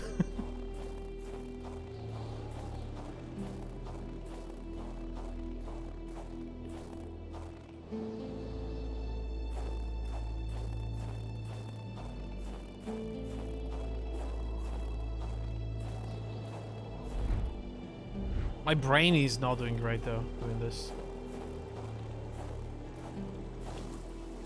Right. Follow the river, we should find it.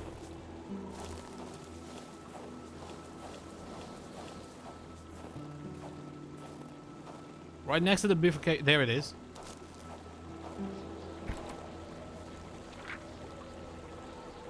Okay, next to the mountain we go.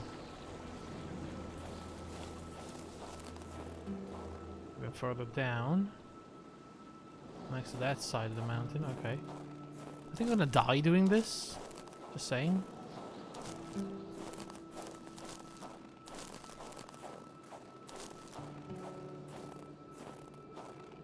What's that place? Is that where my car is? That's where my car is.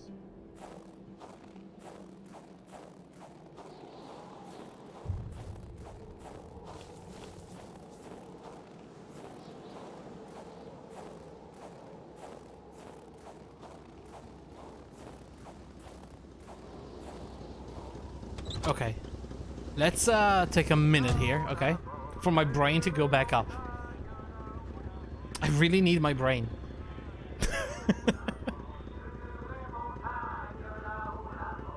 I don't think it goes up all the way, by the way. Ah, let me finish my beer. There we go. Oh, good stuff. Okay, it doesn't go higher than that, but you know, that's probably enough for the time being. Alright, here we go. So, that way.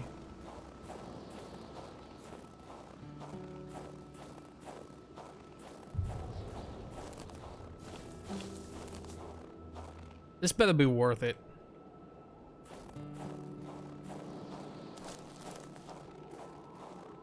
Can I even go there? It looks like it's yeah,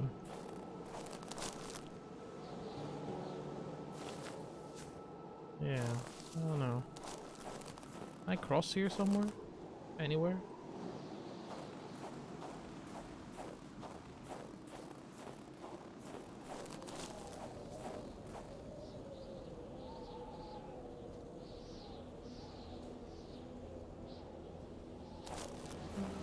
I can.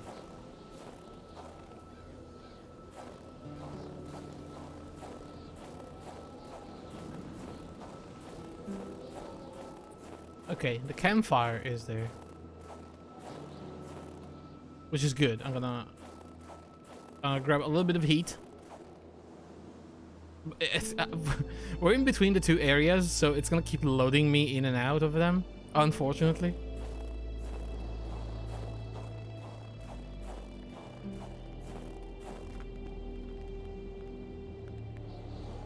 But there you go.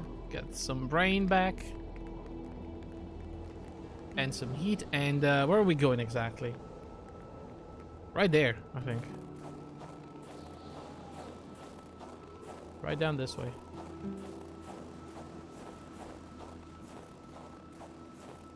Alright. Oh, fuck. Oh my god, there's 3 wolves. I have only 2 bullets. Carl never thought he would back. be dancing with the wolves. Stay back.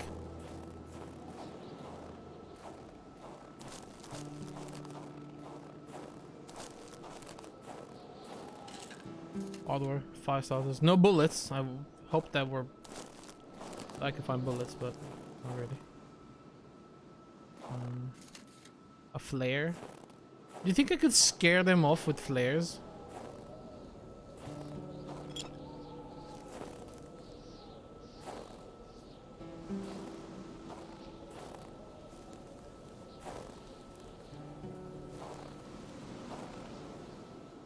It's probably further down this way, actually.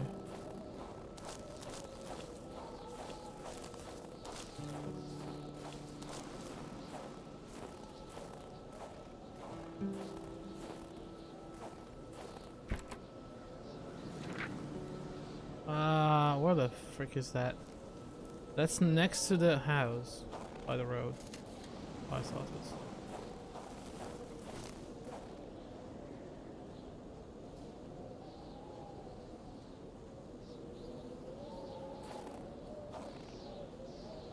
Next to Roy's house by the road.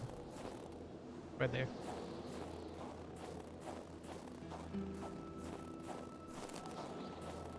What is that? Is that the shack? Wait, I've been here. There's a fire. That's nice.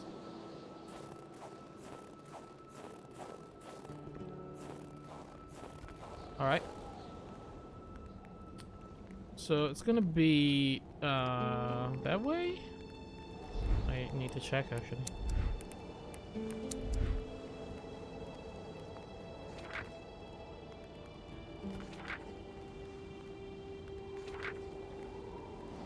And then 10.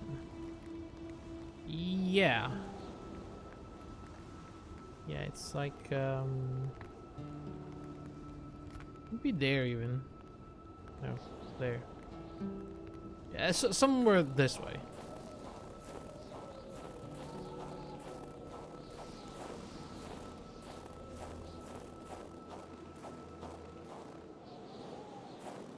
Yeah, somewhere around here.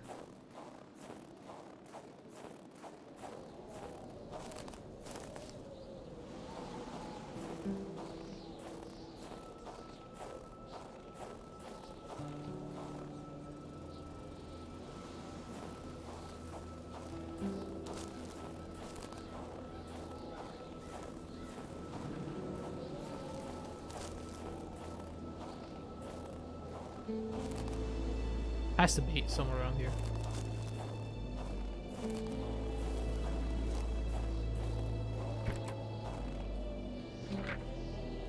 My sweet Marie, if you hold in this letter, it means you have figured out every puzzle. Congratulations. You will be happy to know that we can now bring these treasures back to Mr. Roy. My father would tell you that you feared the good Lord too much, your friend Martin. If he was to venture deep into the woods, carrying a flare gun definitely wouldn't hurt, Carl assumed. At best, he could probably scare some beasts off. At worst, he was in for a nice little firework.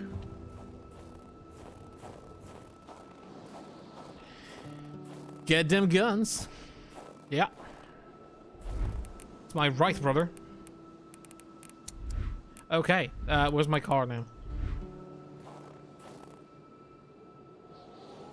Somewhere up there. Okay, I'm getting in the car. I'm getting the hell out of here.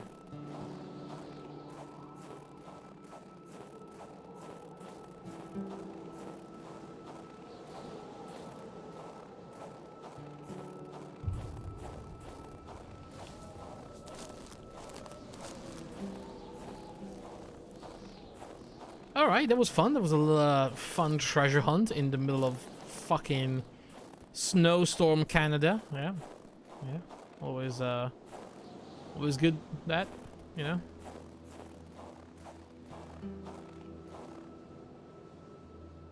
And we got a flare gun with a few flares as well, which can use to scare wolves, which is very good because I have only one bullet left. And also my aim sort of sucks in the cold. I mean, I understand it's cold, and my aim would probably not be the greatest. At the same time, the guy's waving his hand like he's fucking drunk.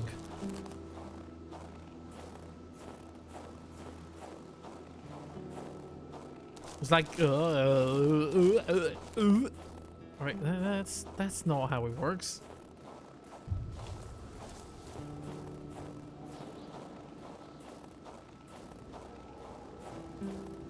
Oh, my Chevrolet. How I missed you. Alright, let's get the fuck out of here. Let's see. I have to go to the house just outside of here to the right. Shut up.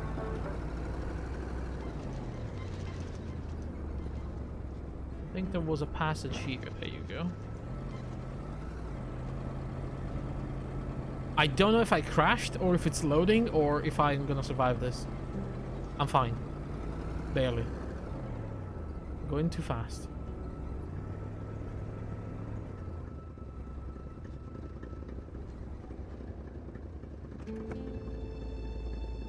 Can I leave? Oh, come on, I'm not doing that bad. Gilles Lachon's house. That's the guy that potentially killed William Hamilton.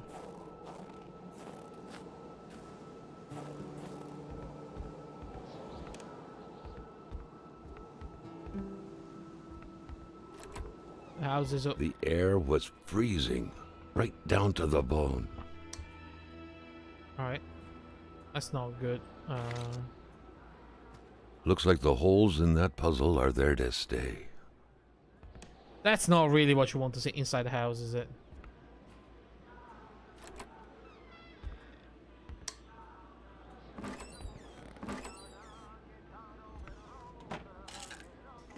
I stole painkiller from inside the drawer without opening it.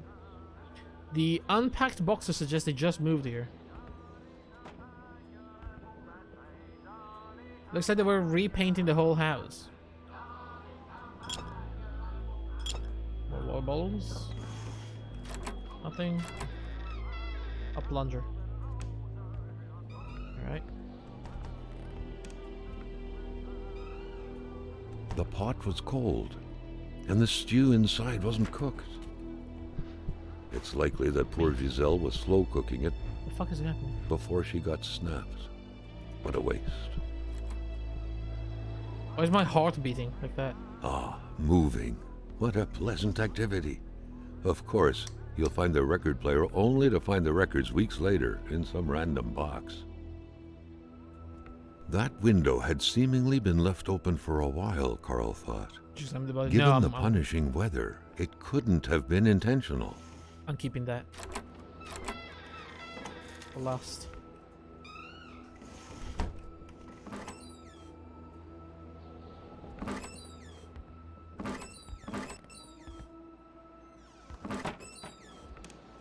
Alright.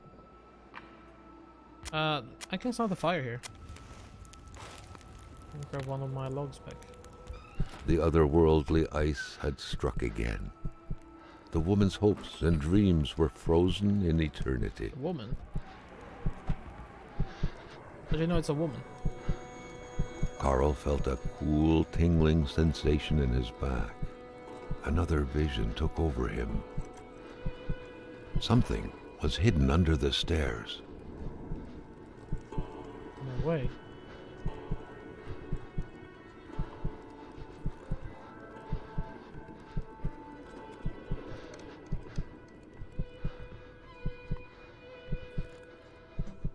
The man grabbed his rifle. Carl Ooh-wee. felt a sense of dread in him.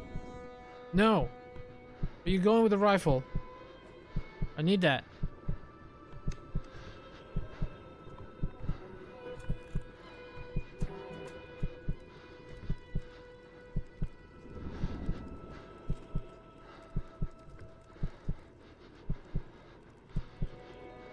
Bertrand Lachance, 1948. I don't know what that means. That's dead? Perhaps their spousal relationship had been cooling down lately.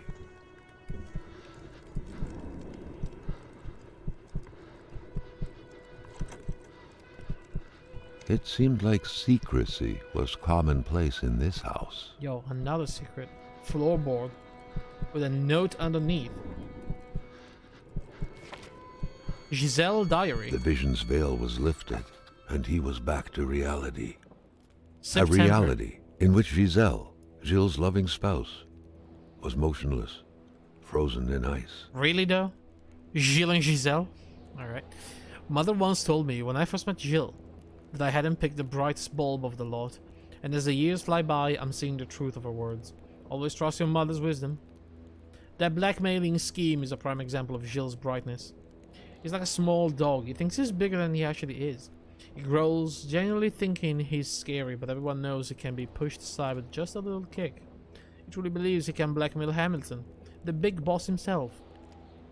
It's going to be a long time in hell before my poor Gilles can manage to pull off such a feat. After all, Hamilton's a rich, learned, and influential man.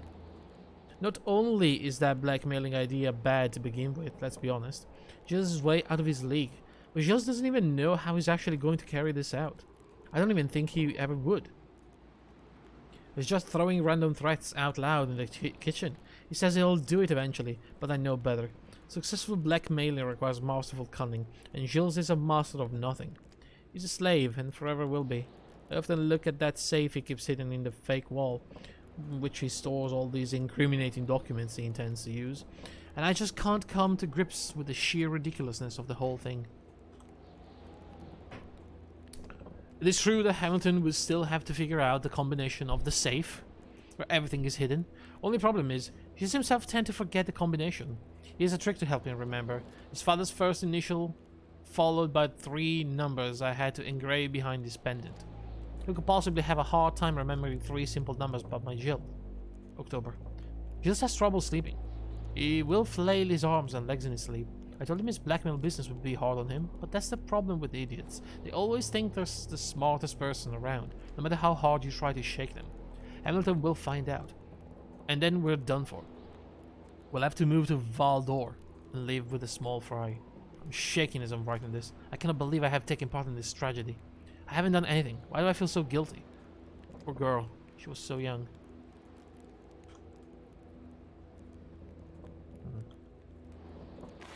Alright. Well, we know the father's name. We have the pendant. So technically we do have...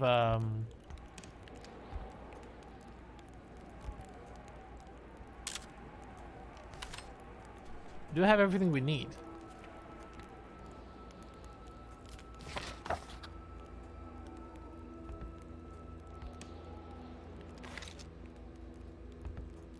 But first, oh, Jesus. First, I'm gonna go upstairs, okay? And I'm gonna keep looking in here. What a mess. Clearly, there was some major revamping work underway here. The place looked barely habitable. Many boxes scattered about. Carl didn't need to summon his detective training to quickly figure that the Lachances had just moved in. It looks like they didn't like the look of this place. A nice white coating would restore the room to its charm of olden days. A box full of Harlequin novels. Beautiful portrait of Gilles and Giselle, bound together by the chains of conventional love. Wow. But the chains of conventional love, jeez. The cross looked after a marriage's well-being and served as a motivator to uphold the priest's sermons calling for more little worshippers on one hand and cautioning against guilty pleasures on the other. Indeed, the Lachances were still part of the God-fearing generation. I don't think Carl is too popular Many with the ladies. boxes scattered about. Carl didn't need to summon his detective training to quickly figure that the Lachances had just moved in. A nice white coating would restore the room to its charm of olden days. Right. Polaroid. Nice. So no rifle, unfortunately. Okay, so Bernard is the name. Sorry, Bertrand, or whatever. Ah, moving. What a pleasant activity. Of course, you'll find the record player only to find the records weeks later in some random box. Okay, so what were the numbers? 738 or something like that. Documents, inventory. Talisman? What's the pendant?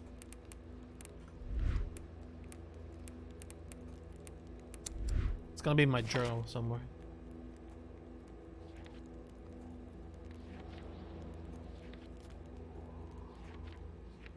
Is it though?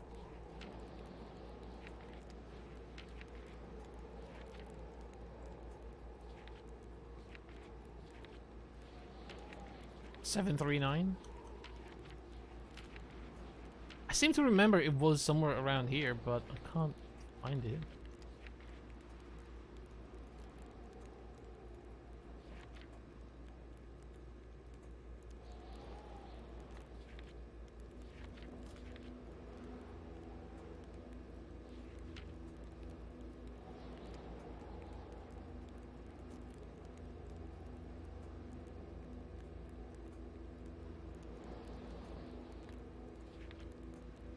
Did I not take a picture of the first one? 739. There it is. It's actually here. Okay, so it's B739. Carl had seen that kind of safe before. With its double-layered security system blending letters and numbers, its code couldn't be broken by the common burglar.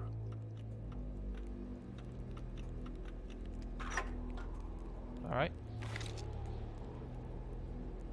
Compromising file. William Hamilton is a crook. He has been blackmailing everyone in the village, myself included, like the infamous Seraphim Poudrier, whoever that is. In this document is proof of every bribe paid by Hamilton to the federal authorities in regard to the acquisition of his damned mine. The fact that he has used his henchmen to instill terror within the village will not sway the tribunals down in Montreal, but the fact that he has been bribing government officials surely will. I can already picture it making the front page. The English are all the same. We will prevail. Written in a different ink, Hamilton is not only a crook but a murderer. I do not believe in his remorse. I firmly believe he will pay for his crime. I do not believe in native magic, but I do believe in their vengeance. Okay. Right.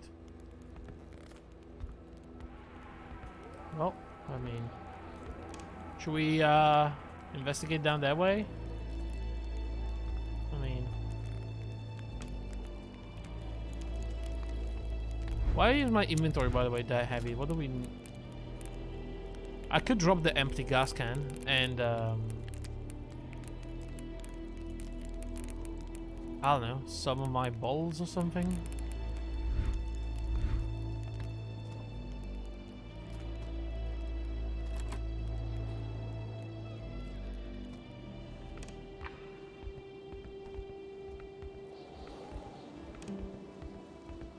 I have to drop something. I can barely keep anything else in my inventory. Deposit. What do we have? The meat, the flare gun, the water magnet, the empty gas can probably can stay. Beer bottles, I can carry one with me. Painkillers, I don't need that many. Nor I need that many water bottles. Hardware, I don't know why I would need that. I have too many fire starters. Way too many matches. And I think that's about it. I don't know about the hammer or the crowbar.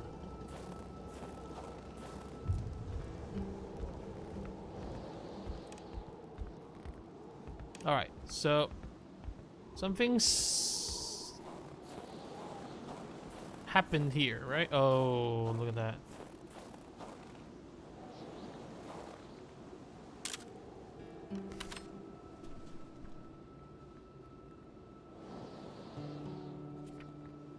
I don't even think the 5,000 the matches back to your weight.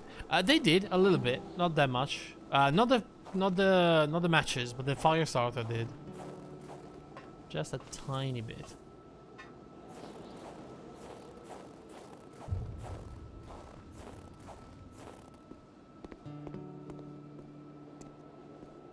No, the matches didn't. At the same time, though, I had 39. I don't need all of them. Oh. We're still following some magic ice.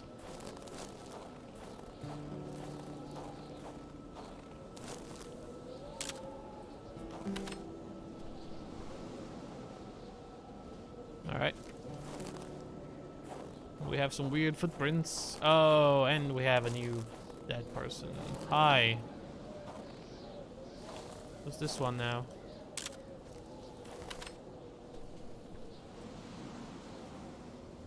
Alright.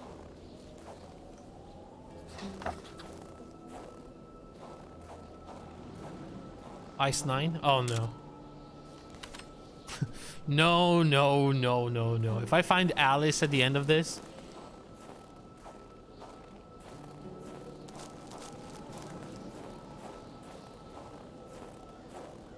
Wait.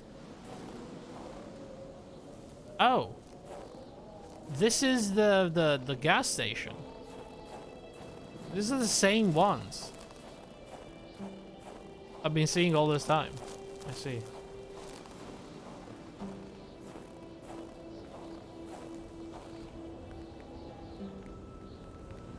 But hey, I don't think I ever took the picture of that guy, Gilles.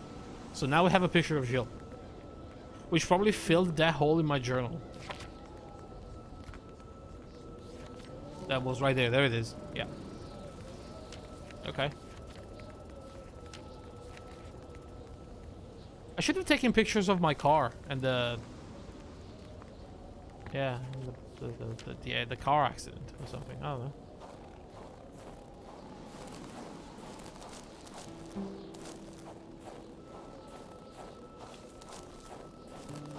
Alright, well, I think we investigated everything on this side of the gas station. Gonna quickly go back inside the house, where it's, you know, what there's heat. And I'll check my map and see where to go next.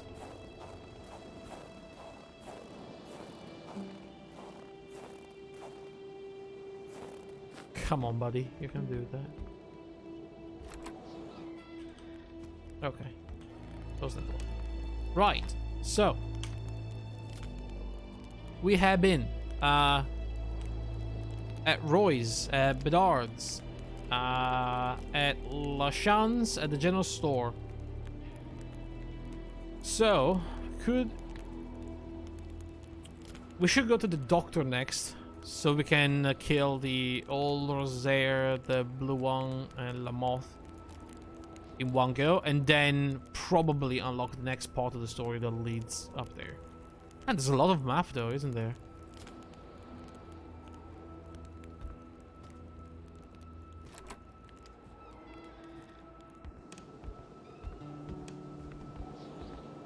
I don't know what it is about these games, but I do like a game where I have to sort of orientate myself, trying to, you know, figure out where I am, where to go. And just, in the meantime, solve some sort of mystery. I remember a lot of people did not like that game, Colat. I really enjoyed that. That game didn't have a map. It had a compass. And like...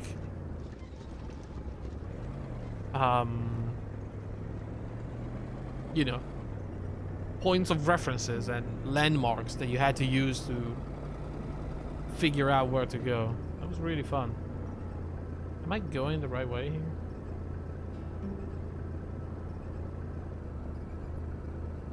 Yep. So I'm probably gonna have to go inside here, past the tree. Do I need to refuel my car, by the way? It seems like I'm almost out of fuel. But I don't know if that's just the game, the way the game is. Hang on 1 second.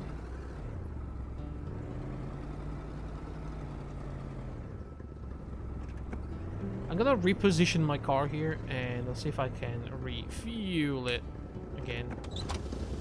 Or if that's just, you know, a broken thing. Fill up a gas can. I can fill up a gas can. Alright. I mean, I do have one.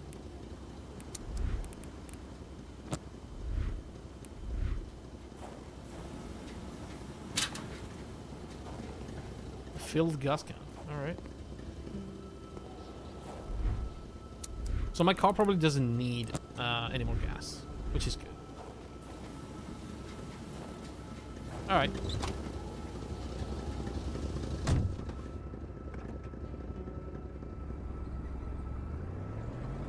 We go out of here. There's the crossroad. Have to go this way? Am I stuck? Is that the right way? I don't think it is.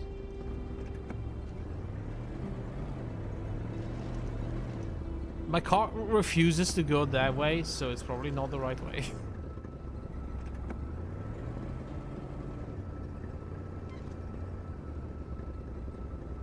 It's here somewhere.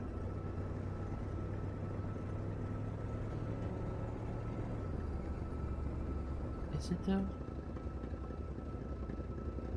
Oh, I am on that road. Oh.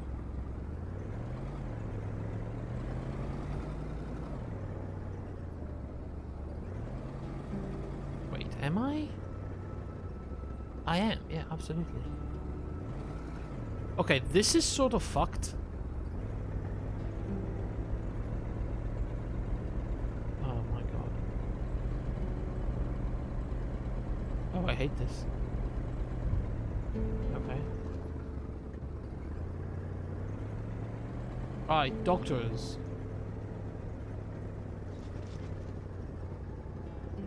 It's loading, so... You know we're close.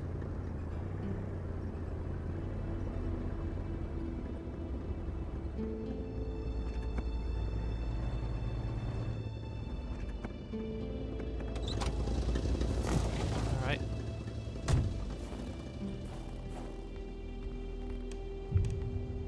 Dr. Beaupre's clinic. Alright.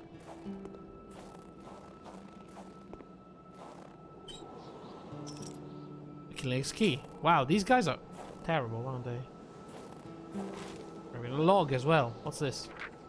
There should be a law forbidding doctors from falling sick. Medical emergency in town. The doctor there is sick.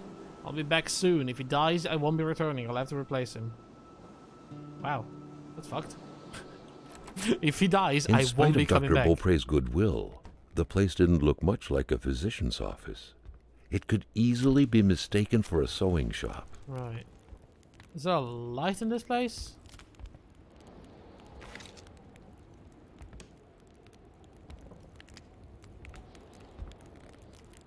Isabelle Dupre. Oh.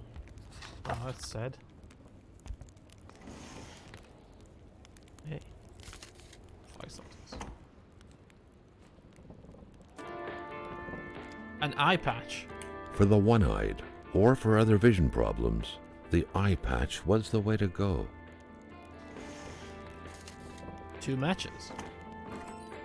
Nothing. Nothing. Unlocking the door isn't enough. What does that mean?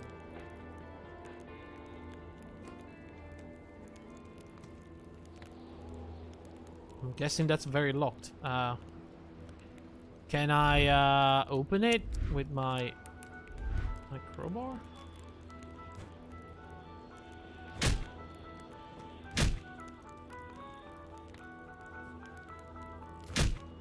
Guess I can't. Alright.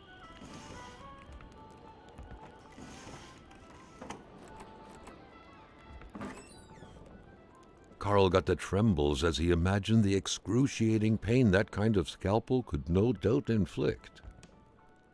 Within these miserable walls, patients probably felt more like in a slaughterhouse than in a doctor's office. Right. The doctor is apparently fascinated by history. Earth doesn't look this big from here. The doctor is apparently fascinated with... Oh, that's the same. Doctor also likes his wine. Or whatever that is. Yeah. Store in a cool, dry place with a constant temperature, they said. Yo, what the fuck happened here?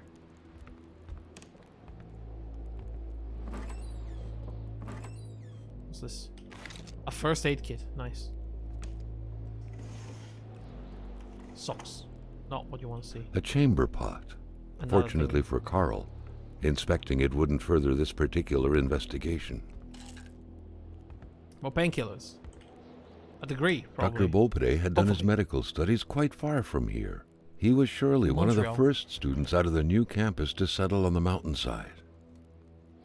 Right. Doctors used light-reflecting frontal mirrors to look inside the patient's cavities. That was a bit unsettling, but back then, it was pretty much always the case with medicine. The injured could be recognized by the large stains of red, an informal nickname given to Merbromen, smudged all over their injuries. The good doctor, flanked by his beautiful spouse. Pure happiness, captured on cardstock. Carl recognized this woman's soulful eyes. Was it Dr. Beaupre who had hit him head-on at the village border? Okay, the radio spooked me. I'm gonna close it. I'll turn it off now. The radio sort of spooked me. I was not expecting voices. Someone had lost a few liters of blood here. Carl's first thought had been a lumber accident, someone's hand cut by a saw, or a hunting accident. In any case, whoever had lost all this blood couldn't have gone far. Perhaps they were already dead. Right. The Communist, Manifesto. What the fuck? Only a few years ago, this type of allegiance meant prison time. And even at present, the Western world was very wary of the Soviet threat. Why would the doctor own such a book? Nobody kills a rich patient to start a revolution. It didn't make any sense. He had to dig deeper still to understand. Luckily, that was Carl Faubert's specialty. Maybe he was a communist, or maybe, you know, he just had an interest in politics and the other side of things, you know. The reason of all hitherto existing society is the history of class struggle, freeman and slave, patrician and plebeian, lord and serf, guild master and journeyman, in a word, oppressor and oppressed, stood in constant opposition to one another, carried on an uninterrupted, now hidden, now open fight, a fight that each time ended either in a revolutionary reconstitution of society at large or in the common ruin of the contending classes. In the earlier epochs of history, we find almost everywhere complicated arrangement of society into various orders, a manifold gradation of social rank. In ancient Rome, we have patricians, knights, plebeians, slaves. In the Middle Ages, feudal lords, vassals, guildmasters, journeymen, apprentices, serfs. In almost all these classes, again, subordinate gradations. Yeah, I mean, that still stands nowadays. Unknown woman. I never did quite catch her name. The men called her Lore. She had a neck wound. There was so much blood. The bullet had done a lot of damage, probably hitting the cerebellum. Oh wow, yeah, it was hopeless. She had a cardiac arrest. The men had found her like this, they said. I doubt it. But in a small town like this, it's usually best to turn a blind eye. I've been told to step back from sending out a death certificate. The whole thing sickens me. Yikes. Rosary or monk? No medical explanation whatsoever can explain why old Rosary is still alive. As we in the trade say, the only way to cure him is to kill him. What?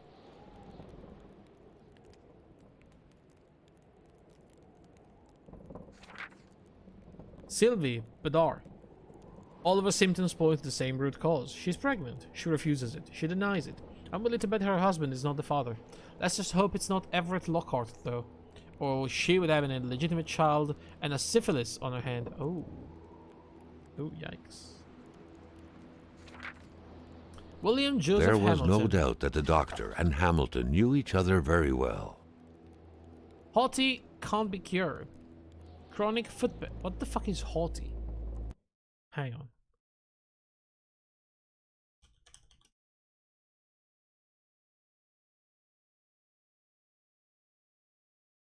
Arrogant, superior, and disdainful. Okay. Can't be cured, yeah, of course. Chronic foot pain. Can't walk long distances. Rich. I'll cure him of that one. Right. Hang on. Didn't finish this. There were more patients, I think. Fucking doctor here is like talking shit in medical charts of his patients. That's insane. Oh, it was over. Okay.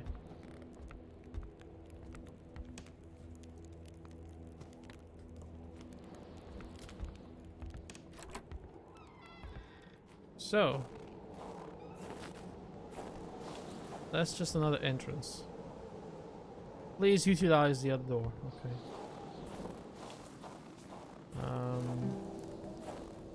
Hello?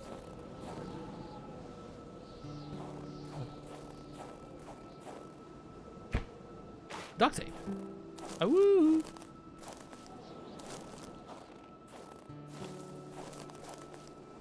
There's a lot of shit on the ground here. This is wolves.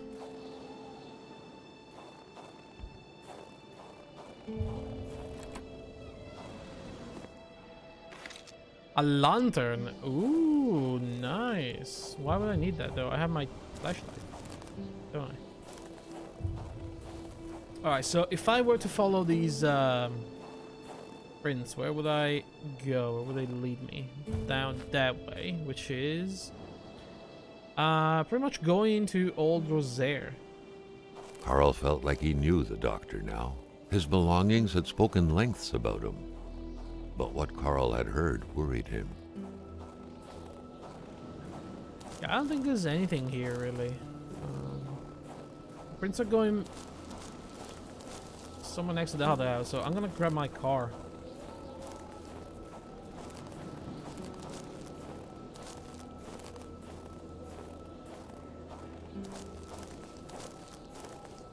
So, what is the current leading theory here?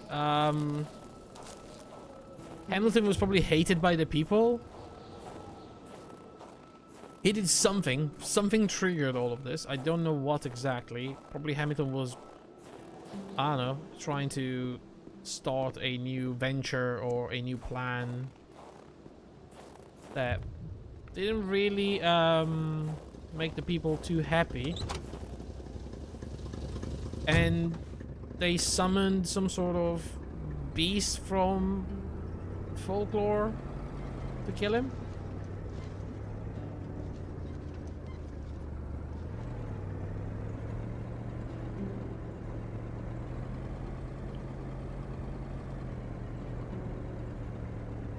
Or maybe Hamilton released that beast with the mining operation.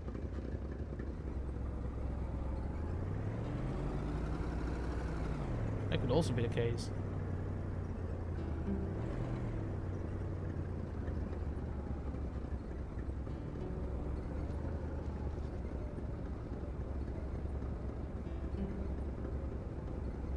But I mean, there is a beast that's going around freezing people on the spot instantly and creating weird magic ice.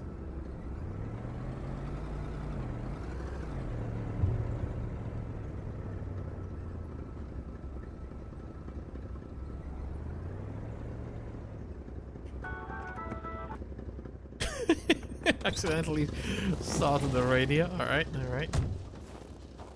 Okay, so we're at Old Rosaire. I don't have the key for the shack. Right. I have a fire starter though. I hope I have a log.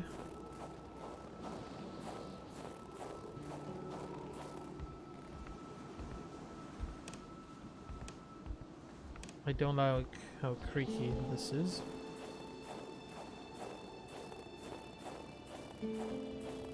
Alright, here we go. Oh, fucking hell! Are you fucking serious right now? Dude, can I... Alright, maybe I shouldn't go in.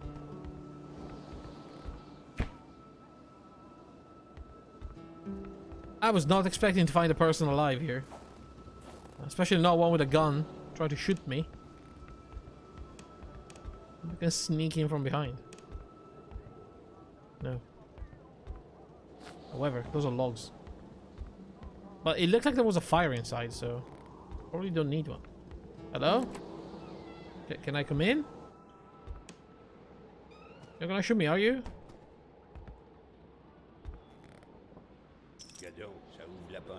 Look at him, opening my shed. Take it, I don't care. Waste your time looking in my trash as long as you bring some caribou. Alright, sorry, I didn't mean to steal your key. My hat from the good old days, and my belt where I put my flask.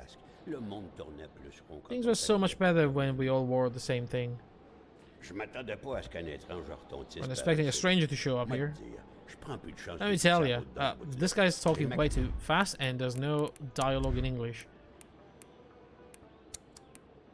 Voice language, English. What happened to that? I'll bring some caribou, I'll go hunt it. Good, very good. l'épine au bout du doigt, et puis bang, bang, bang, si ça Bang, bang, s'approche. bang. It gets too close. This guy is fucking crazy. Can I have that?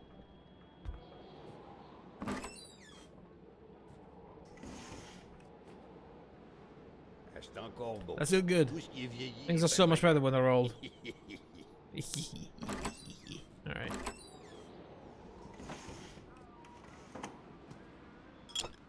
I took your empty bottle. What are you gonna do about it? Huh? Can I take this? C'est vrai, le jeune. You're practically walking around in your underwear, kid. Une bonne police. A good ça coat fait would pas tort. be good for you. Je vais te dire Let une me tell you chose. something. Dans ton coin de pays, In a comme place like this, ici, on nothing's a free. sans rien. Where's my Et caribou? où, mon caribou? Ooh, my caribou.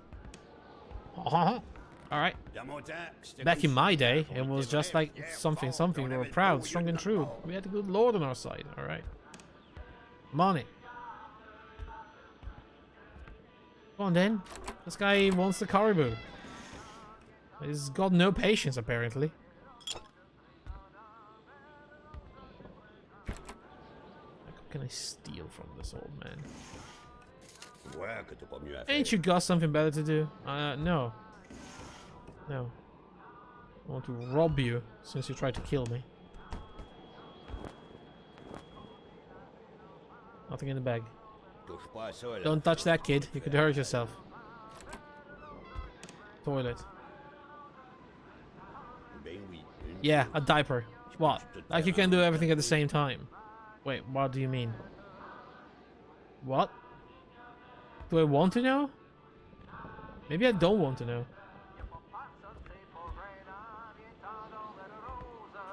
Shut up. Ah, la Ah, belle 1917. What a smoke fest that Kaiser still remembers me. Il se souvient de moi avec ma belle carabine. And my shotgun, bang, bang, I told him. Bang, bang, bang. Ah, le bon temps. Ah, the good old days. This fucking guy. Alright, let's bring the caribou back to this dude.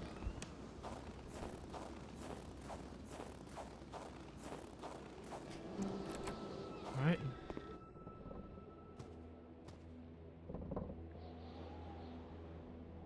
Another gas can. Alright.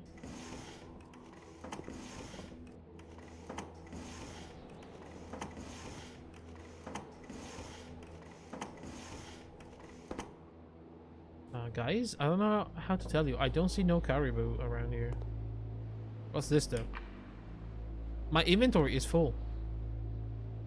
A saw that is long enough to take down the biggest tree up north. Right. I need my car.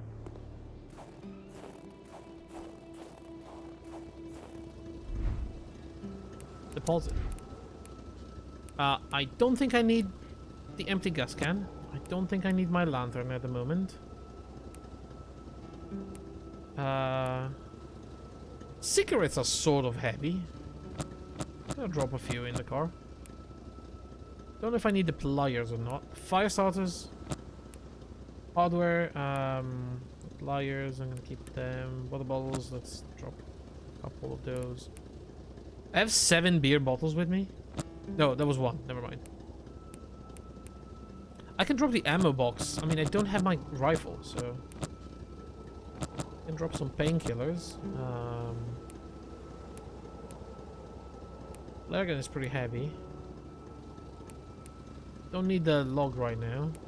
Drop the first aid kit. Keep the duct tape, I suppose.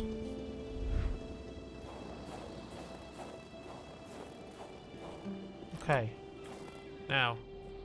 An axe. Not too shabby. Carl felt he needed to protect himself.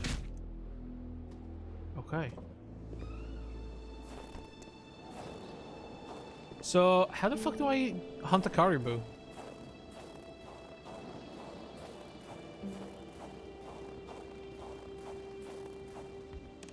Do I get that? Let me check my journal, see if it says something about this. Young woman.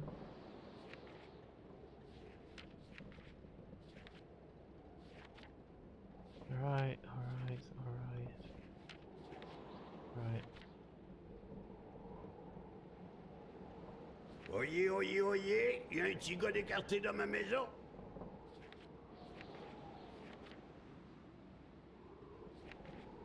Young woman. Giselle, Lachance, Wilfred Roy, Jean Roy, Jean-Luc Berard, Sylvie Marie. Tu sens des pieds? You can just call me Smelly Feet. I will axe you. Martin. Otto Claude. Old Rosaire. According to his medical file, this great war veteran is an immortal soldier, retired in the north, that even Je vais finir par te charger l'usure du plancher. that even alcohol and tobacco can't kill, as dashing as he was in his youth.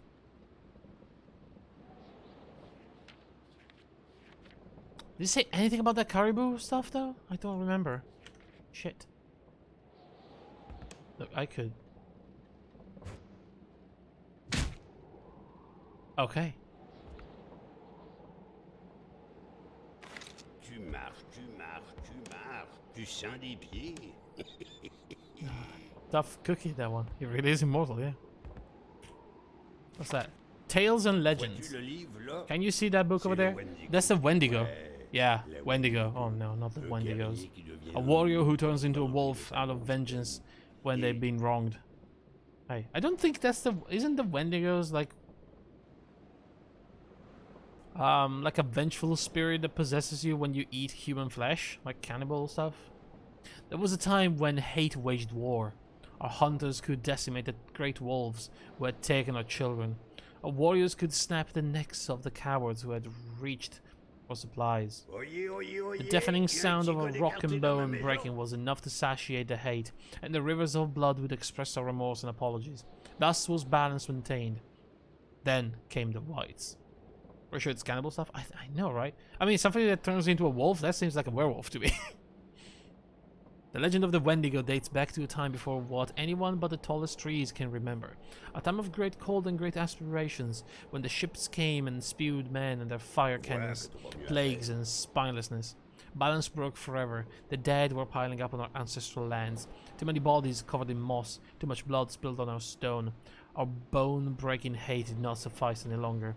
One day a young warrior who had lost everything, nieces, brothers, parents and hope, fell to his knees in the middle of a small clearing, covered in the blood of his fiancée, killed after having crossed the path of some whites passing by.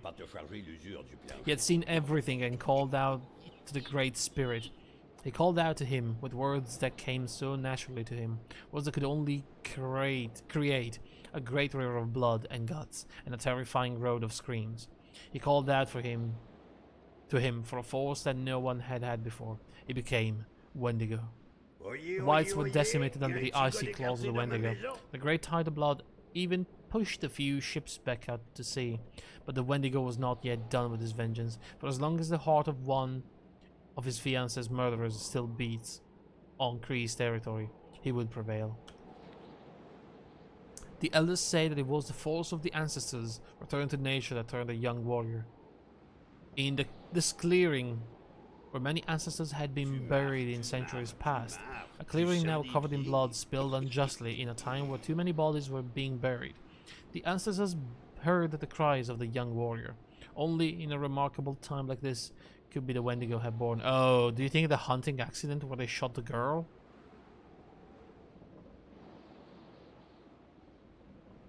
Summoned the Wendigo? Vois que t'as pas mieux à faire. A clearing now covered in blood spilled unjustly. In a time where too many bodies were being buried, you know? All the people from the mines dying.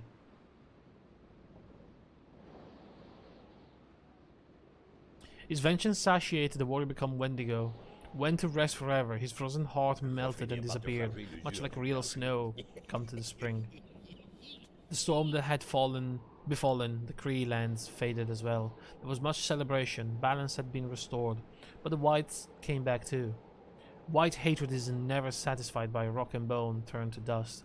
They arrived by the hundreds, armed with their guns and torches, burned down every village, raped every woman, smashed the head of every newborn, tortured every man that fell into their grips. Never before that had unbalance been so deep for the Kree peoples, and ever since it had been told that one should be satisfied with the rivers of blood brought by hatred, despite the wrongfulness done to them, because remarkable hate comes at far too steep a price. The Wendigo was never invoked again, but in the hearts of the Cree people remained a fear that one day the young warrior will once again call out with remarkable hate, because they know, through the wisdom brought by this legend, that the Wendigo will prevail, but that his victory would come at great cost. The whites would come back, the whites would rule, no one would be spared. Damn. A sweet rose la tulipe. Hand yourself over to the devil on Ash Wednesday. Right.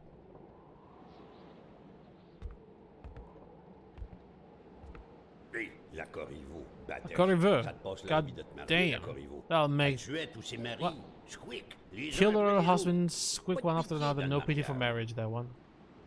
Alright. I think that's it. What the fuck do you want me to do? If you need warm clothes, city boy, I wouldn't say no to a bottle of Caribou. That you can pick whatever rags suits you. Wait, a bottle of Caribou? A bottle of Caribou?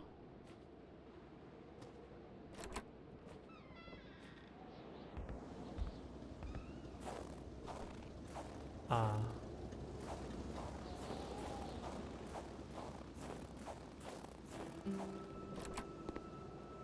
Are there bottles in here? I don't think we had bottles in here. Is it wine? Do I have to go to the doctor place to get the bottle?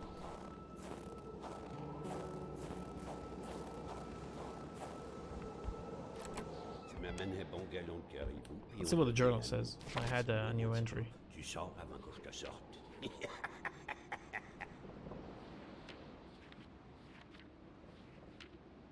I did, by the way, shoot a reindeer, which caribous are. Where do we meet up? I don't think I'm gonna need that, Gray, anymore. Wow, this guy's crazy. He actually does not want a real caribou. Guess you can just sell it. In spite of that, he doesn't have all his wits about him anymore. It has his benefit. We can ask anything from him, provided that we bring him alcohol. He agrees to help me. Alcohol. Do I have alcohol?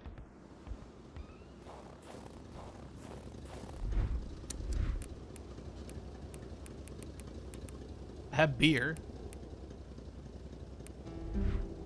I don't have caribous. Whatever. I'm gonna continue down the road. Then we're gonna loop back. Get back into the doctor's office. He had a bunch of, you know, expensive bottles, it looked like. There, Carl had fed his mind, but had forgotten the harsh reality that his body also needed nourishment, especially in the dead of winter. Right. Is that the game telling me that I have to eat something? Or what?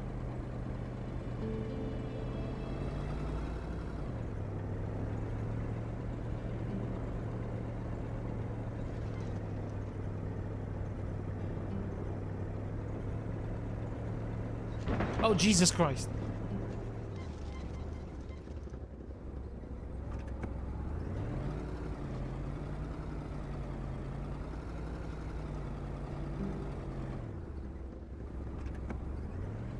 So was this the way in? No. I crashed for no reason whatsoever. Oh no. Oh no. There's some crazy ice over there. Right.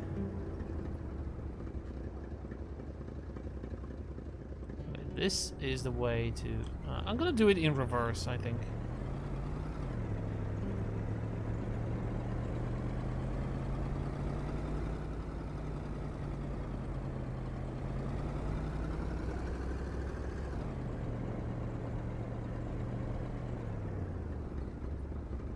What the heck happened here?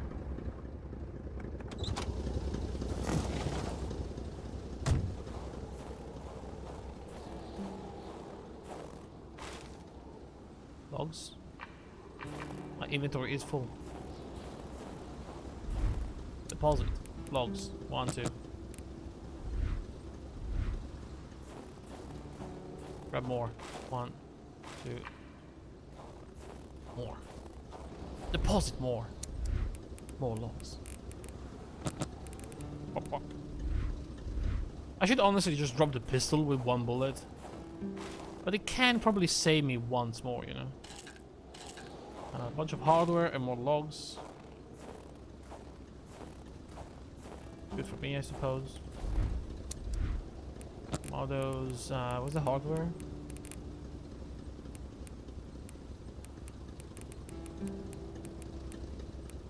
The heck is hardware? There it is.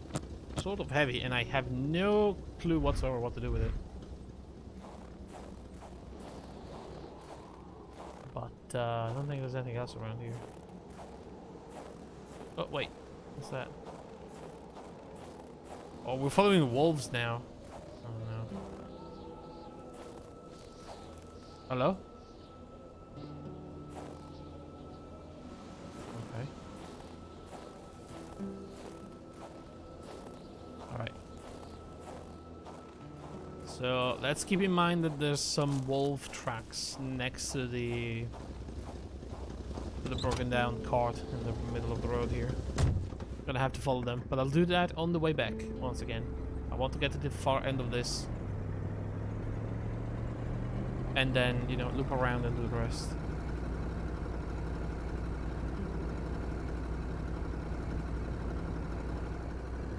This game is sort of chill as well. I guess that's why I like it. I don't know, I like the cold. Snow. What the heck is happening here?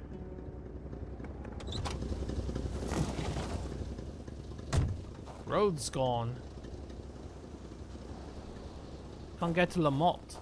Well, I can get there on foot, I suppose.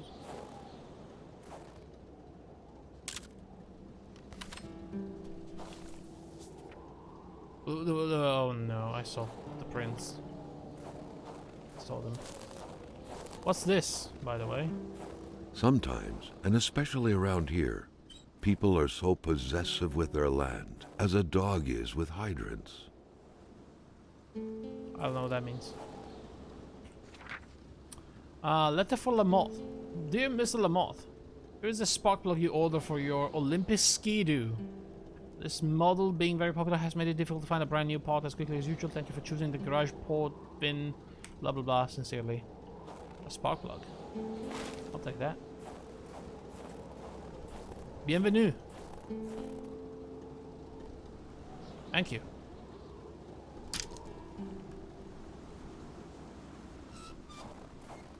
What is this place?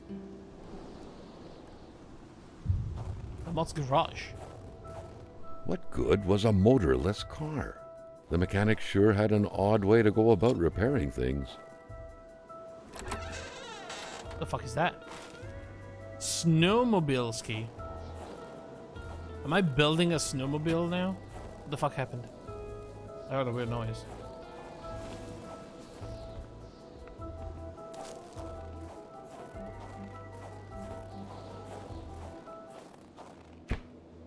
Duct tape. It's cold. I'm gonna have to figure out something.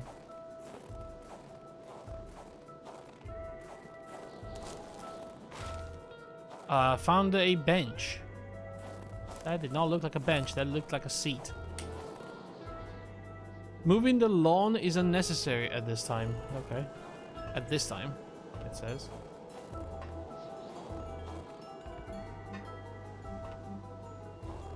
Yo. Carl had a hunch that there had got to be a plan somewhere that could help him put this thing back together. Carl had a hunch that there had got to be a plan somewhere that could help him put this thing back together. Fill up the gas can. Oh, there's another pump.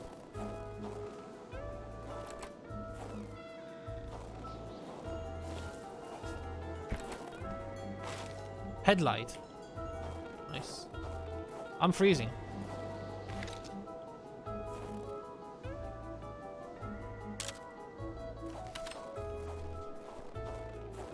Oh no.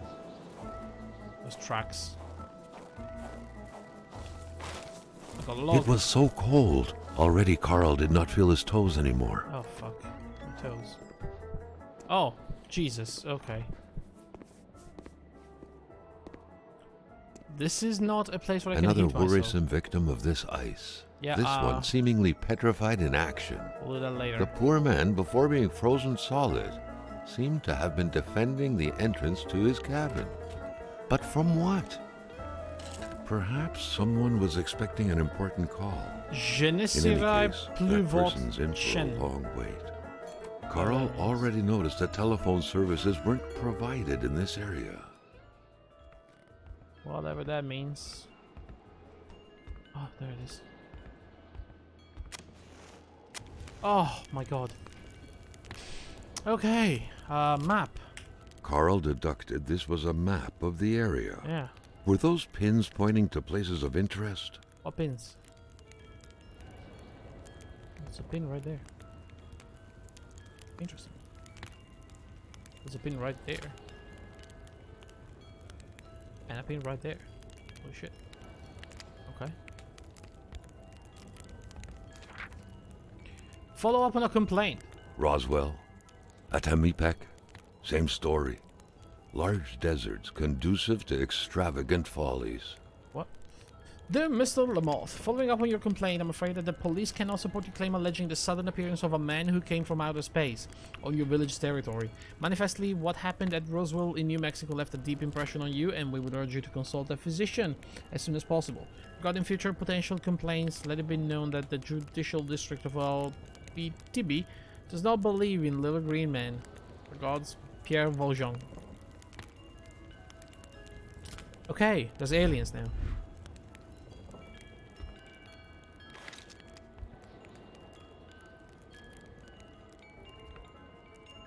When one isn't enough, why not buy 8? I mean, it's Rice Crunchies, why wouldn't you buy 8?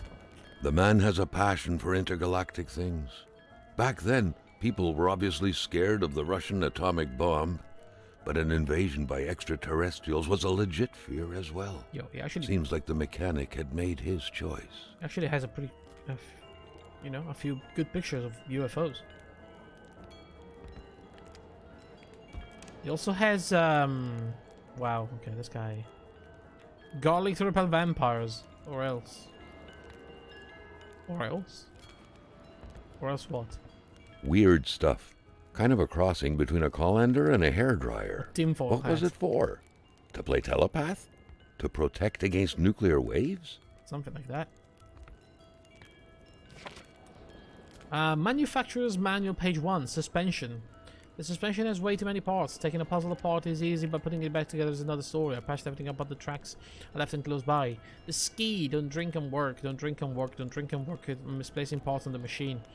Rajon came to help me work on the machine yesterday afternoon. For the most part, he helped me chug my bottles down to the last drop. I think we tried to ski or something. Bad idea. I still haven't found that one ski we lost in the process. Body. That would make a nice beach chair pad. I just need to get all the parts to reassemble it. Electrical. This lamp is pretty well made, suitable for use even in the harshest of winters. I think I'll place it on my top secret prototype in the garage.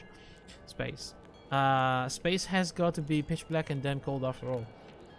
I'll have to hurry up and fix the machine if I'm to travel around the power snow all winter. Alright, I managed to untangle and replace the brakes cable. Dead on time for October. Now, how about a nice and light blanket of early snow to let the fun begin? Now, December 1969, stuns. Got a blast when you're 12 and you go ahead and break your brother's old bicycle, I suppose. I managed to damage my beautiful brand new snowmobile for only 2 days of acrobatics. Fixing it up will take a while. I'm thinking a year at the very least, damn it. March 1970, I need to get my hands on that yellow suit, including the helmet that goes with it. Just like in the ad. I'll order them from the Bay. Right, the Bay. September 1970, I think I'm done. All that's left is install the parts, get the spark plug, find the snowmobile ignition key. I think it's on my bunch of keys, which should be on the generator powering my top secret workshop down south, which I'm working on my equally top secret machine. Anyways, gotta find that key. Now that I've siphoned all the snowmobile gas to feed my truck, I have to refuel it. Right.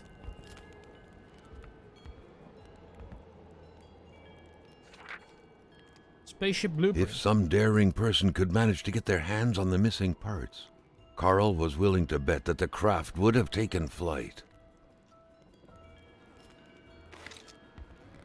Right. Oh my god, this guy's a fucking nutcase.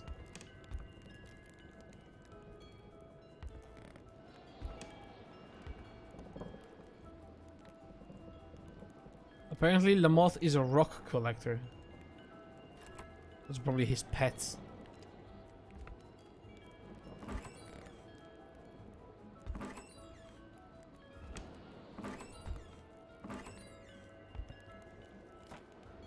Okay. What's down here? What's this? These scribblings were undoubtedly the mark of a tormented mind. Something wasn't right in the poor mechanic's head. Yeah? Yeah, you think? Alright.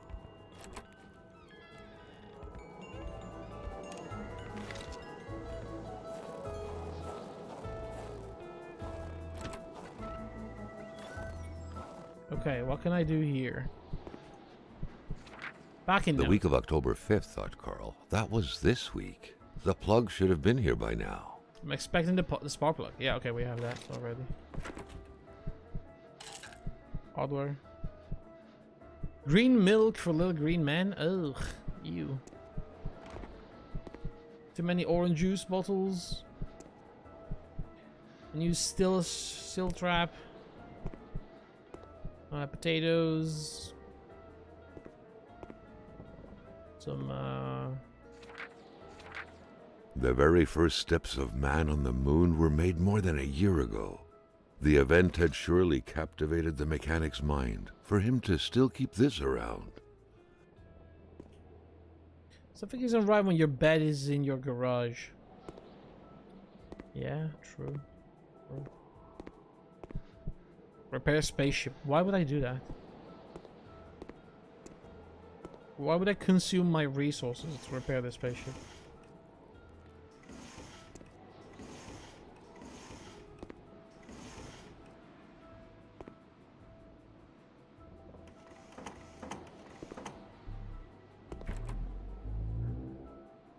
The fuck even is that? Should I do it?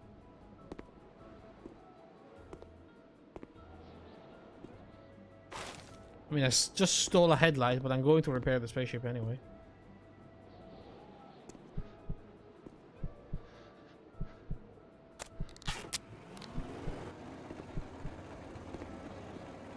Alright, now what?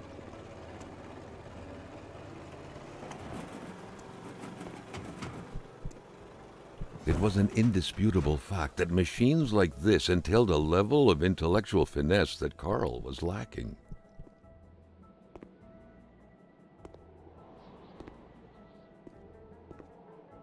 I broke it. Well, I mean, sure. We'll do this thing in a moment.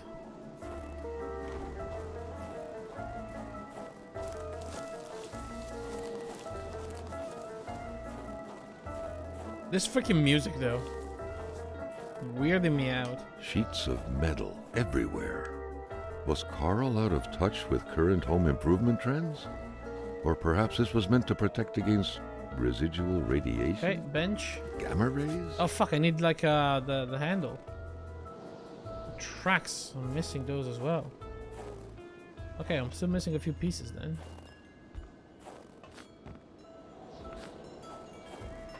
Can I now use this? Oh. There's something in here? Oh.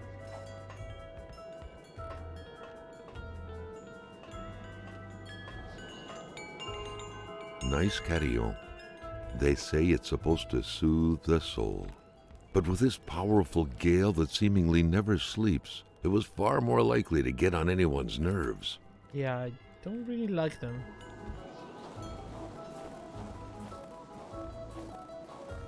Well, this truck's not going anywhere. Where were the amputated parts? Carl grinned as he pictured a Frankenstein-esque car lying around somewhere made of parts from a dozen different vehicles.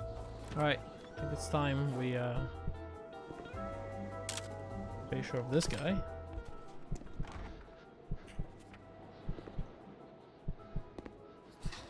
And then we touch him.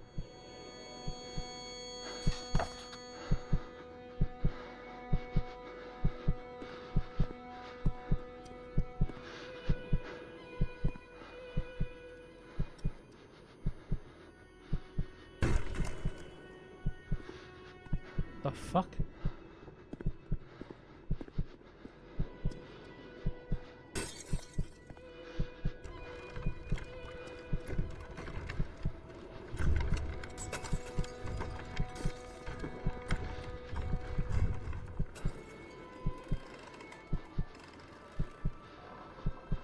Oh shit.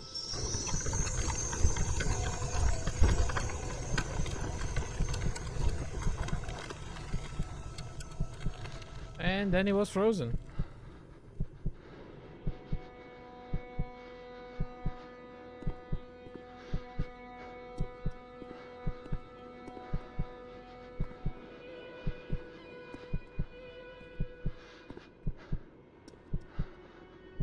Wait, he threw something up there.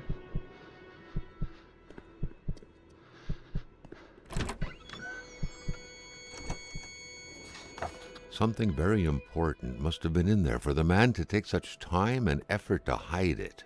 But Carl didn't know how to reach it. Yeah, how do we reach it? Can I... Is there a way to climb on the roof of this thing?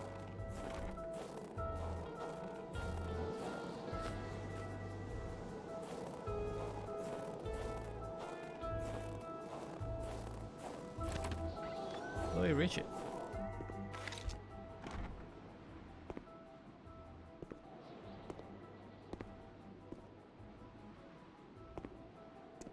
I mean, it's hooked in there. How the fuck am I going to reach it? Is that a ladder?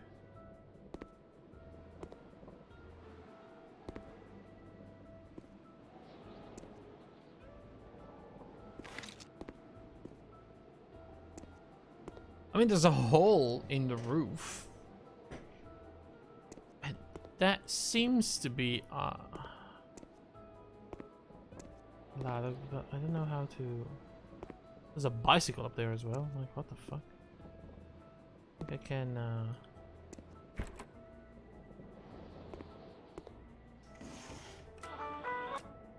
think I can do something about that?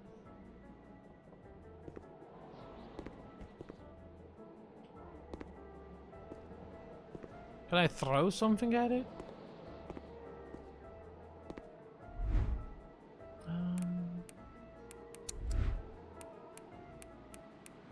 I should probably drink some water. My brain is not doing well. Or have a cig. That's probably better.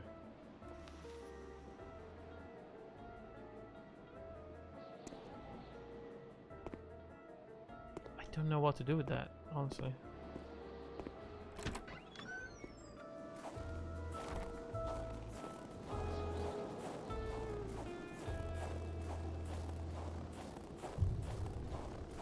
Carl hadn't lived up to his good finder reputation. He still hadn't found any of the wealth contained in Lamotte's lands. Oh, here we go.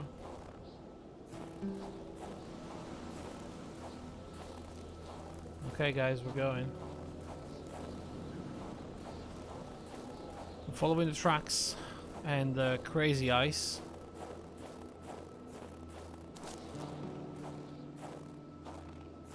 I wonder if I should be oh no.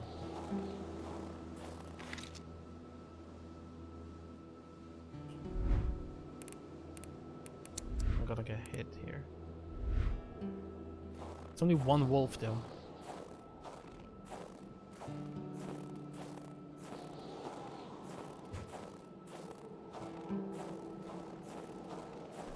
Carl never thought he would be dancing with the Fucking wolves. psychopath move. Just jump the wolf with an axe. He'll never expect it.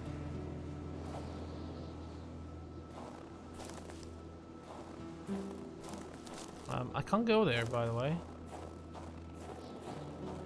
I'm sorry, by the way. I know you're a good boy and you're just trying to survive out here, but you know, I'm doing the same. I'm trying to survive.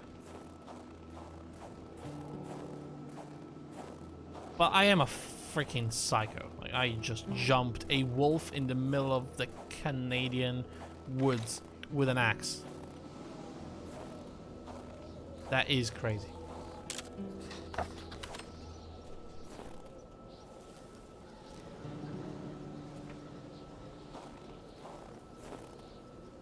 The blood and the shape of the hole in the ground left no room for doubt. Someone had been buried here. Someone whose life had been taken with blunt force. Where was the body now? Why had it been buried, only to be dug up later? Carl felt as though he was shrouded in fog.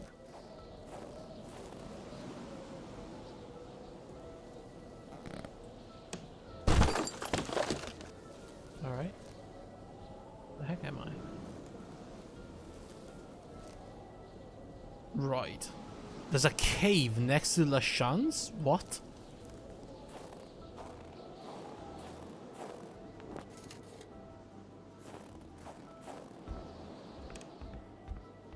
Okay. I mean, I could technically go there by foot because I'm gonna end up very close to secret project, it says, to Roy's house. Secret project. That large antenna in the middle of the path, undoubtedly ideal in attempting to communicate with little green men, was quite awkwardly placed. There had to be a lever to control it, maybe behind it. Carl would have to figure out how to reach it. Am I going to get like an alien ending, like in Silent Hill?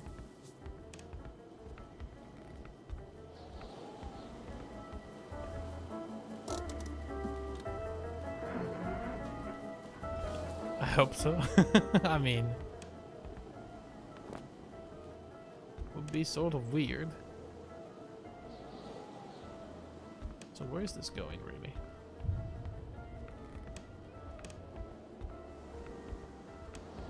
Nowhere. All right.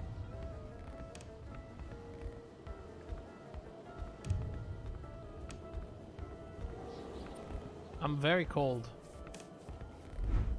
Yeah. My brain is not doing so well. It was so cold. Already Carl did not feel his toes anymore. Yep. Hopefully there will be room for a campfire down here. Or inside a shack. The electric terminals appeared to be linked together. But for what purpose? So that's where the generator key was hiding. All that was left was to use it. Oh my god, alright. Alright, dude, what the fuck is going on here? Okay, so we need... What's that? That's a plus, we need a minus over here. Which means you have a plus going into the blue wire, which goes... Frick, I'm cold. Carl rejoiced at the unexpected source of Oh, heat, there's heat. but not as much as his freezing hands. It goes up there, turns around here, and that's a dead end. So that's probably not right. A blue cable.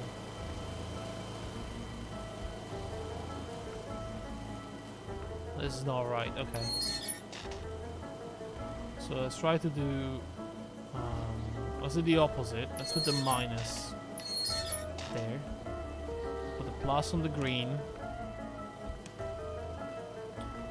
Is the green going like around here, looping in there, goes down there, around, all the way over here.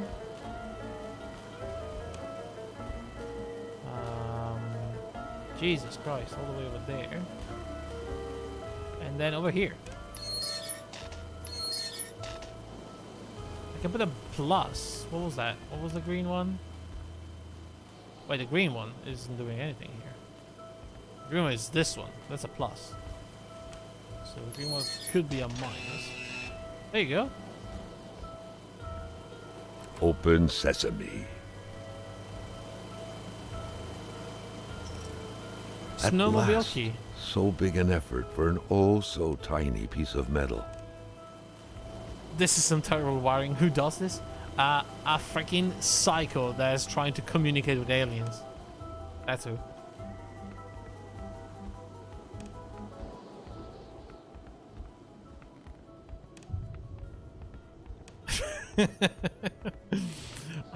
I don't know. Maybe it was trying to create a circle of electromagnetic fields or something. Like, God knows what that guy. That guy has a freaking fake flying saucer inside his shack. Like, come on.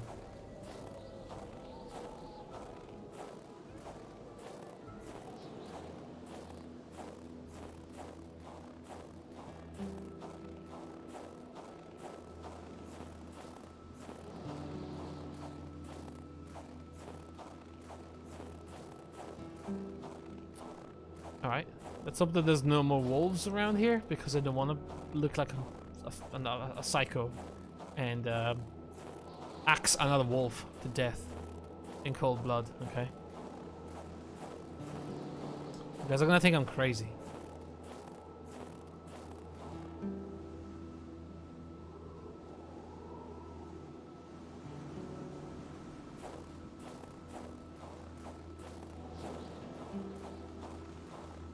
I'm not crazy. I promise.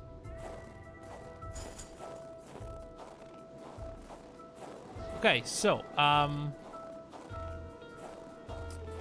what?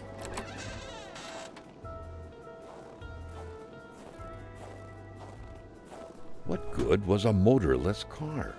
The mechanic sure had an odd way to go about repairing things. I mean, I have the key.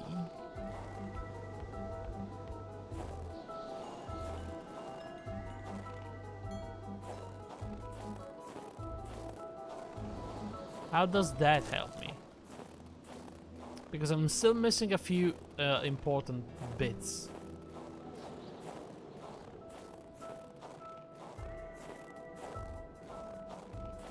And I'm wondering if they are somewhere around here. Or if they are somewhere else.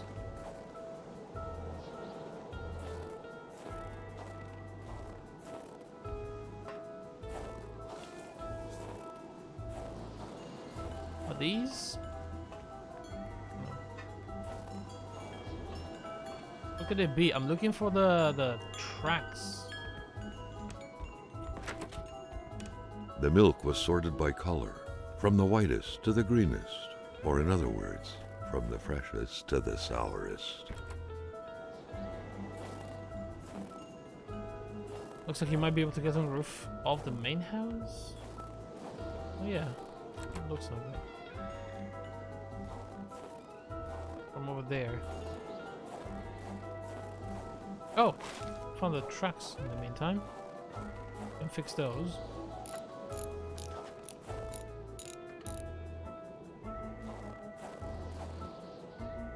Okay. Place the skis now. There you go.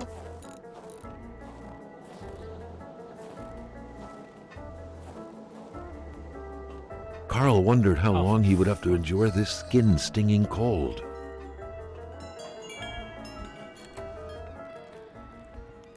Alright.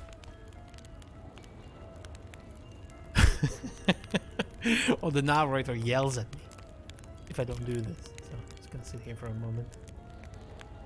And we are good.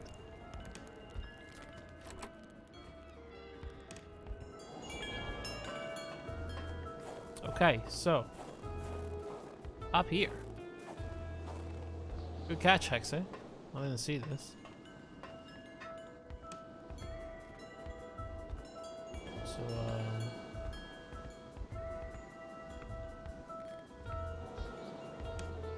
build a bridge. And then I can Probably. Yeah, that note. Crazy thought. Carl had no idea how to interpret a message like that. On the surface, it seemed like he had one half too many of this puzzle. Enough to know he shouldn't take this testimony as gospel. The entire thing, being some punishment for a murder committed by Hamilton, seemed like an outlandish theory. Carl was doubtful. I saw something in the woods.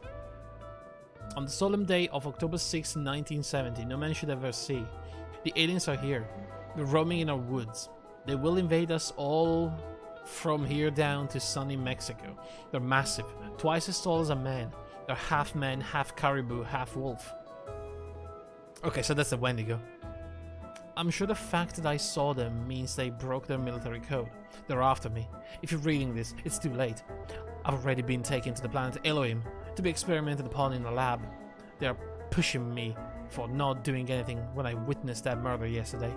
When I saw William Hamilton kill someone. Farewell. Okay, so it was Hamilton that killed the person in the wood. I wonder if it was by accident or not. Anyway.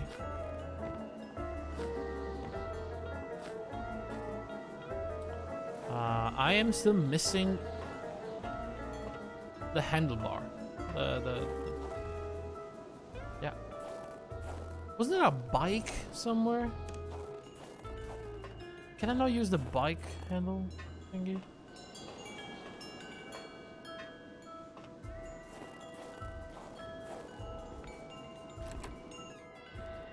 What was the bike?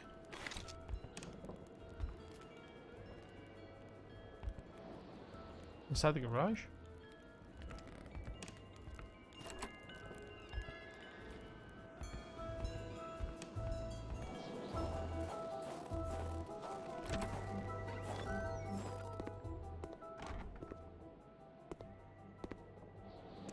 Wait.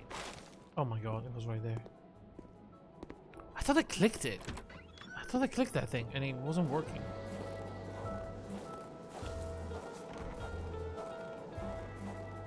Oh well, it's fine. It's fixed now. A bit of gas, a new spark plug, and the key, and this thing would run perfectly. All he needed to do now was to find all that. I have almost everything. In fact, I think there's an empty gas can in my car.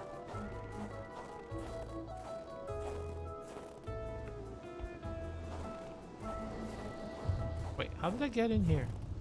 Oh, this opens. Carl still wasn't done with the We have an empty one and a full one. I'm gonna grab the empty one. mechanic's blade. See if I can deposit something as well.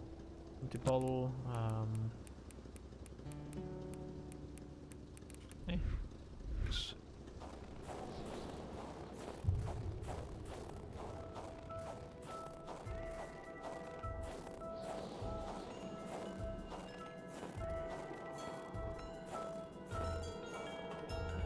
Where was the gas pump?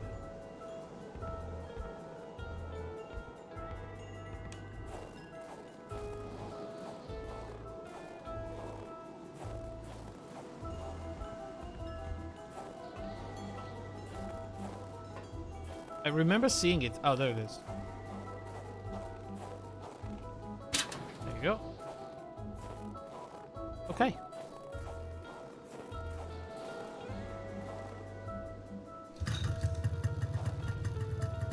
Alright. We're taking a picture of this beauty. The Skidoo. That's a good name.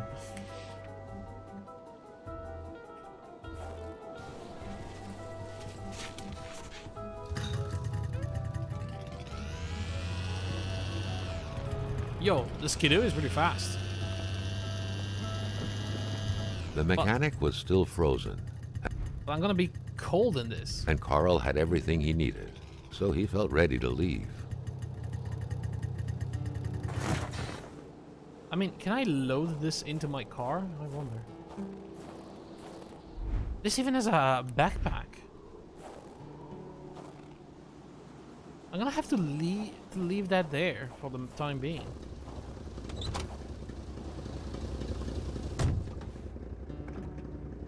Are we gonna come back for it at some point?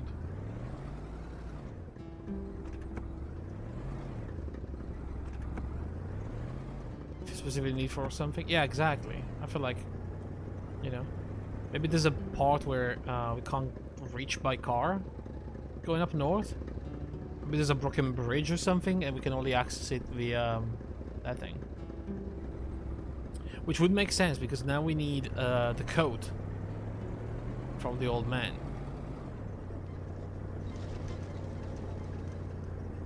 So I can actually be sort of warm out here. So is this... What the frick? No, this is nothing. Hang on. Ah, this is what I wanted to explore. Hang on.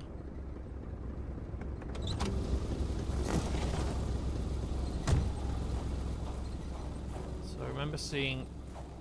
There we go.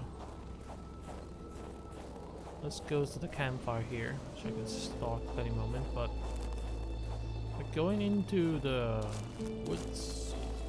Well, not really into the woods, but they are following a path.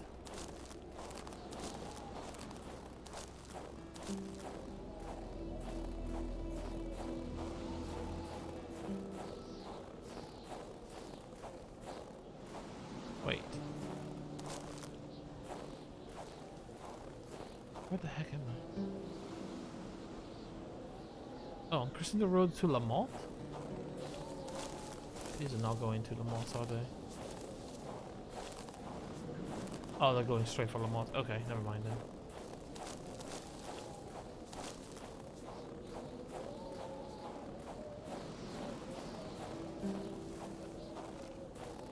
Yo, I have a lower body. I just realized.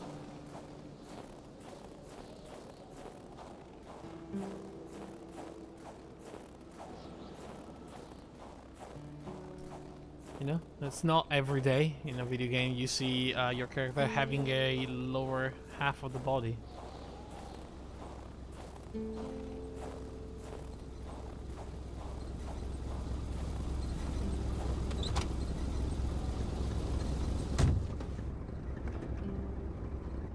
Okay, let's drive up to the other house, and there's a cave as well over there. Ooh. The other thing is right here. Is that weird ice?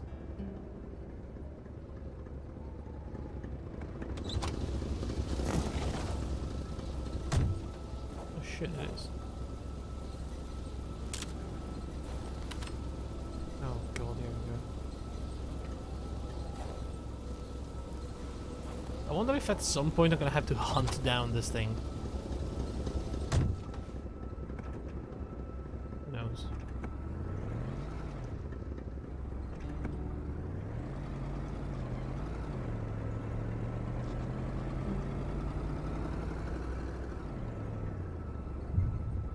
House of the Patriot.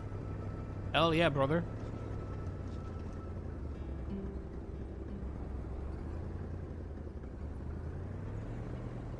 If I'm ever going to find a gun, it's going to be in the House of the Patriot. Know what I'm saying?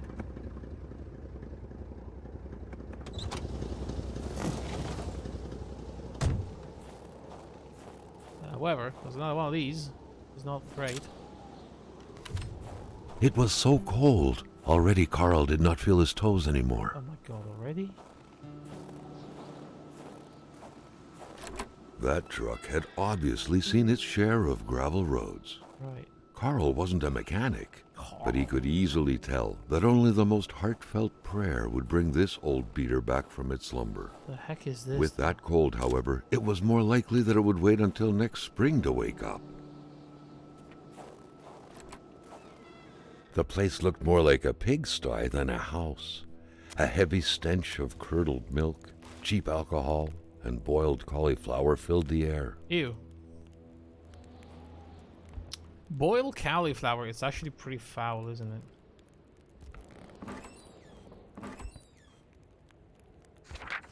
Back then, in Africa and elsewhere, people were ready to take up arms to stand against the yoke of English imperialism.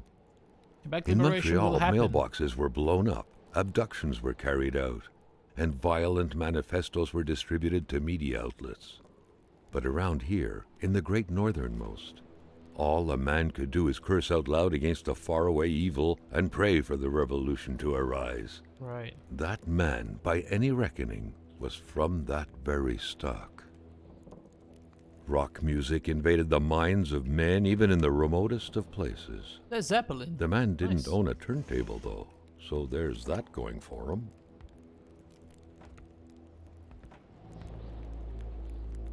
Why wash dishes when clean ones are within reach? That's a very good point. What's this? A wallet. At Jean Blouin. Seems like that pig had a name after all.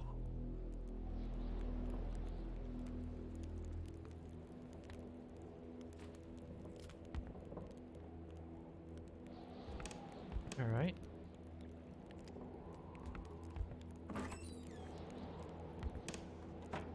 But you had to go and call him a pig, though.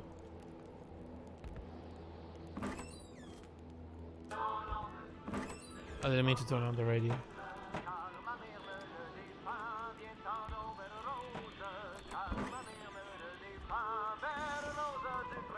Stop. A gun rack. A gun rack. What's this? What the fuck? This guy was making like prepared caribou. Oh, hello. That was overrated. The rag reeked of fermented vomit. Carl wondered how one could bear to live in such gross and horrid conditions. But we're missing the secret ingredient, which is probably somewhere around here. Gin fizz. Oh, let's see. All right. For good gin fizz, you need 1.5 ounces of gin. 2/3 ounce. The jus de citron, which is juice, like citron juice. All right.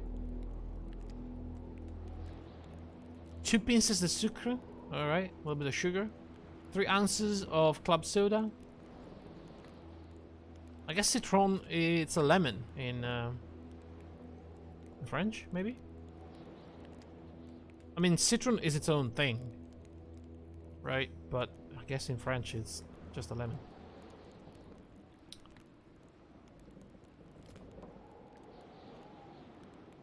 It's lemon? I mean, it is, but like citrons are like different from lemons, right? It's those very thick ones with a very thick skin, you know? And they taste a little different.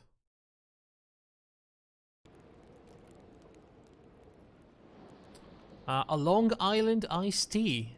3/4 ounce of rum blanc. 1/2 ounce of liqueur de grooms. I guess that would be a triple sec.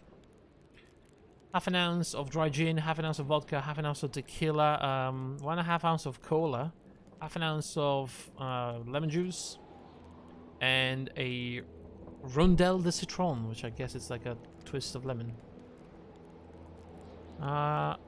And then there's caribou. Carl now knew how to quench the drunkard's thirst. White whiskey and sherry wine. I need white whiskey.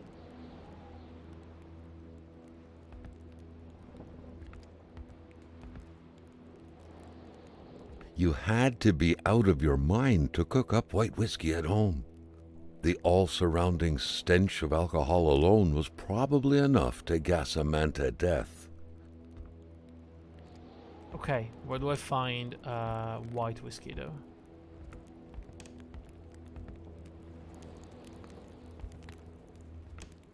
I mean, it could be anywhere really, because didn't I find the what was the other ingredient? The wine? The sherry wine, which I found God knows where. I'm guessing at the gas station, maybe? Or at the doctor's place? I don't know. But it could literally be anywhere.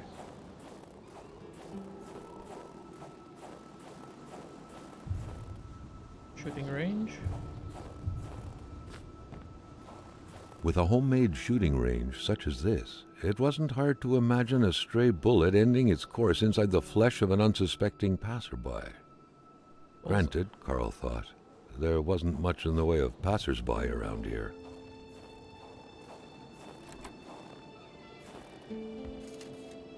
Five cigarettes. That's not bad.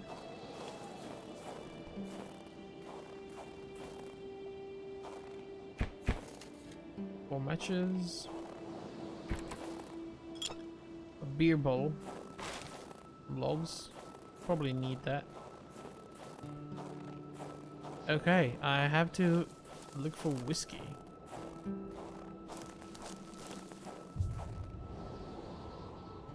If Carl had at any point wished to get his hands on some caribou, he couldn't have wished for better than a distillery like this one.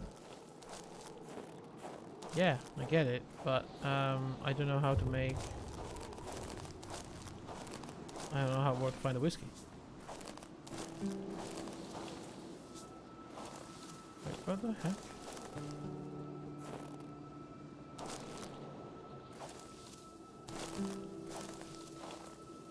What the?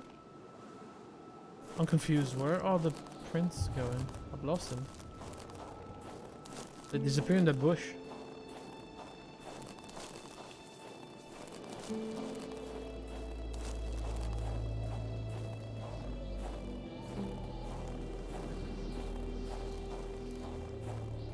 I mean, it's getting sort of late.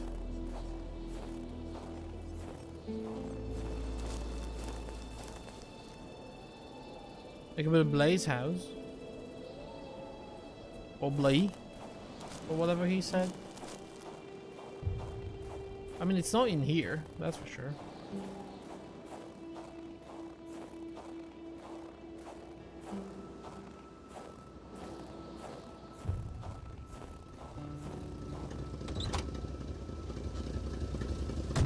White whiskey. Could be at the general store.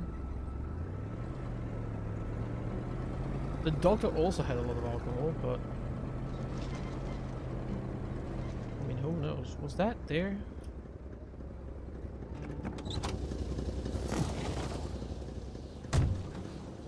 Where's this going? The ice cave. Oh, that's not good. That's probably not good.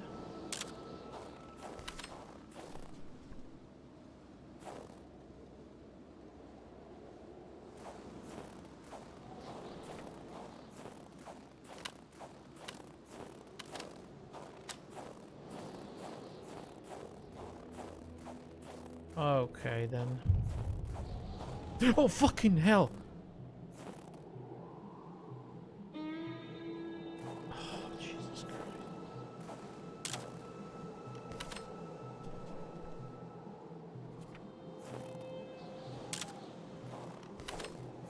That's not good, though. Right? The cold seemed to be more brutal here than anywhere else. Alright, I can't. It seeped into bones I'm dying. and into every breath to get to the heart until it stopped. I need a coat. Carl needed to be dressed in warm clothes to survive. That's why we need a coat.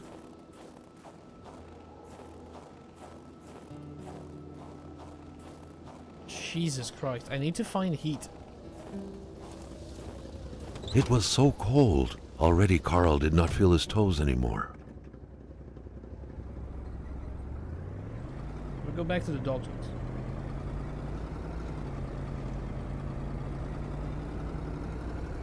Gonna quickly look for the whiskey there, and then I'm gonna call it for today. Did I miss?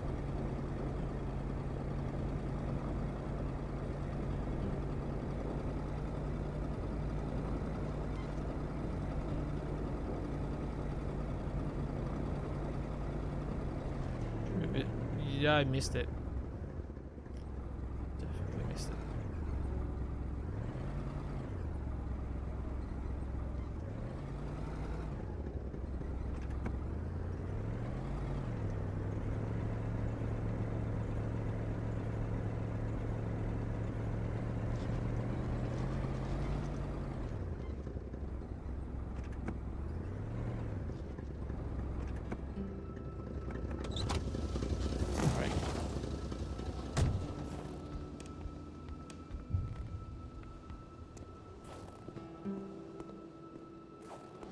Okay. Oh, man. That's nice. Okay, so. Did someone turn the lamp off? Didn't I turn on a lamp here?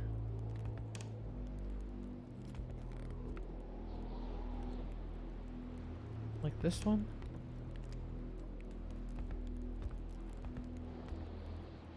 So, whiskey.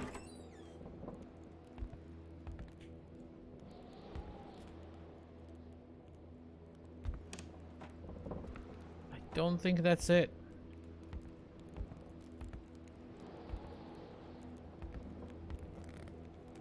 For the one-eyed, or for That's a other shame. vision problems, the eye patch was the way to go. That is actually a shame. However, since it took me literally no time to come in here and check, I gotta go back to the shop as well. Check. But I'm guessing there's actually nothing there as well. It's gonna be one of the houses we haven't gone to. Wonder if I can get to the Blaze house.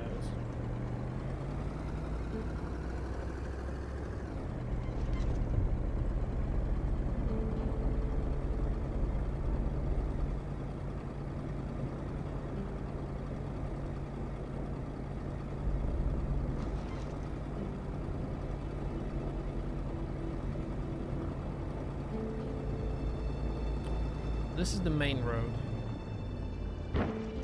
Oh shit.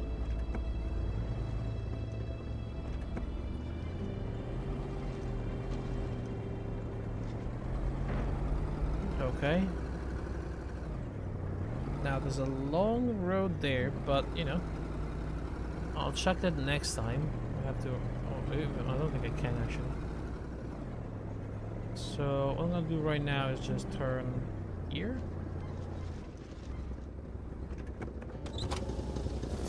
Go check that one house, and then I'm gonna call it for today. Empty.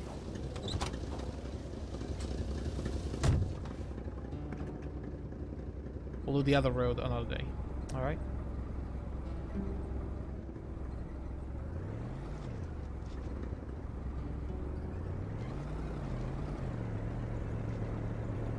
I'm gonna have to remember the...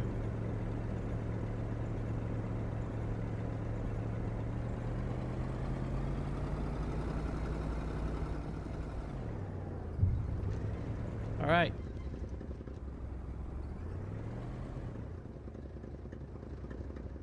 Blaze house.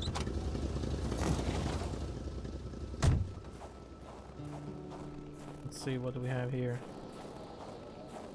A wintry atmosphere surrounded the house. The soundlessness of the area suggested it was empty.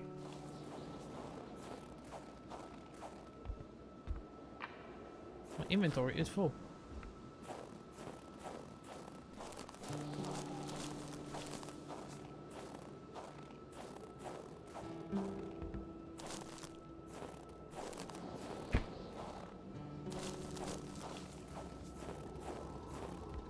When finding a boot, one wonders what became of the foot. Good point. Alright. Oh, nice. What's this? Someone's ran out of time packing this luggage. Let's wire to the magnet. I've already done that. Empty. The key, which seemed to be meant for a padlock, bore an inscription reading Kyuurei et Fizz. A company name. Okay. Better keep an eye open. Don't know what that Businesses means. weren't exactly numerous around these parts. Money in a jar. What a shame. Carl would have loved cookies. Carl, we don't have time for cookies. I don't know how to tell you.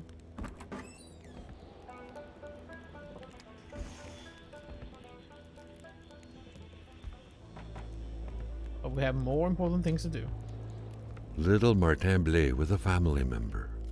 There was some resemblance between them, and Carl took note of the sense of bonding and pride they projected. The picture had been taken inside the house. It was the same wallpaper. Judging by the smiles, Nobody suspected the impending misfortunes. The bulb is burned out. Alright.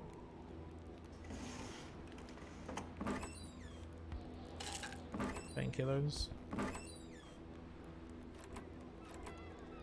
Oh, what's that? Fire starters. A newspaper. An unsolvable accident. Over the last few days, a lack of resources forced the death investigation of Pierre Blais to come to a halt. Wait, Pierre was killed? The autopsy of the body conducted over the last few weeks didn't reveal any clue that could have helped the investigators, who refused to comment on what would happen next. This new development is happening in the context of the hypothesis of an accident, which is still, in spite of skepticism expressed by the local population, the ongoing official cause of death provided by the authorities. The incident is said to have occurred in the forests surrounding Lake Atamipek. Pierre Blais was found lifeless 2 weeks ago near a footpath leading to the soon-to-be restarted copper mine. Blais, an engineer by training who was working on behalf of the consortium headed by William Hamilton, was reportedly in charge of the development plans surrounding the reopening of the mine. At first, police has disclosed that the body has been desecrated. Today, the official version is that it was partially devoured by beasts. Hence the original assumption that a crime had been committed. Right. So they're just saying it has been eaten by wolves, but probably not. Desecrated the body. Beers and steaks, okay. Empty oven. Oh, what's that? Is that a Pay doctor? stub for some undoubtedly harsh lumberjack work. Alexandre Blais felled trees and chopped woods for Cloutier et Fizz. Well, there's something behind the oven? Wait, behind as in... Behind or inside?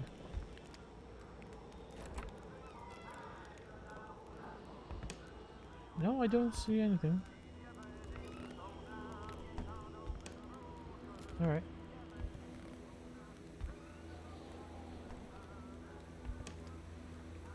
Alright, another spooky house. With a spooky second floor. And a spooky TV that's open.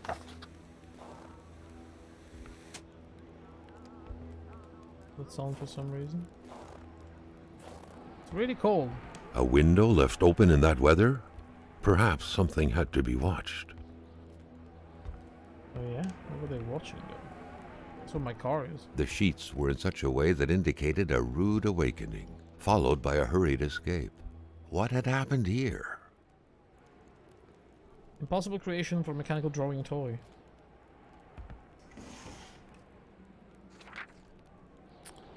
Scary man in the woods. Le Monstre. Alright. Fucking kids. I hate them. That's why I hate the kids.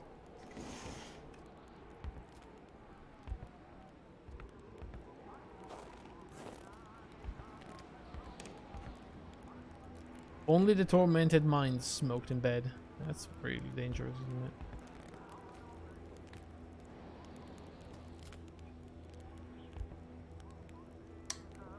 Why? Hang on. Alright. You know, just if there was some fluorescent bullshit going on, I just had to check. Louis' diary. I feel the worst for Alexander. He hardly gets any sleep. I thought it was the work, but it seems to be far worse than that. From dusk till dawn, he stares into the void. He barely speaks to me. His son asked him to play the ball and he didn't say a word. And that way, he has to glance at the window. Last night, I heard him mumble in his sleep, "He's coming," he murmured. I don't know why, but those words left a deep impression on me. He woke up shortly after, covered in sweat. He couldn't remember his dream, obviously. He didn't go back to sleep after that. Chain smoking the night away over the window. He told me to pack my things in the morning. I wonder why. Does he himself know? We're waiting, but for what? I think I feel dread. Jesus Christ. So, I'm guessing he was one of the hunters. With Hamilton and whoever the other one was.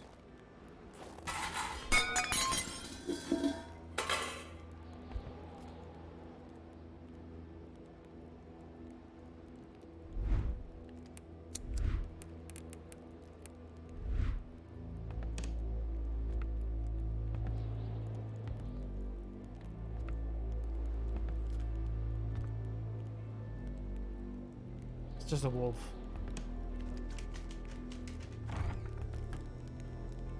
Just a wolf that knows how to open doors, apparently.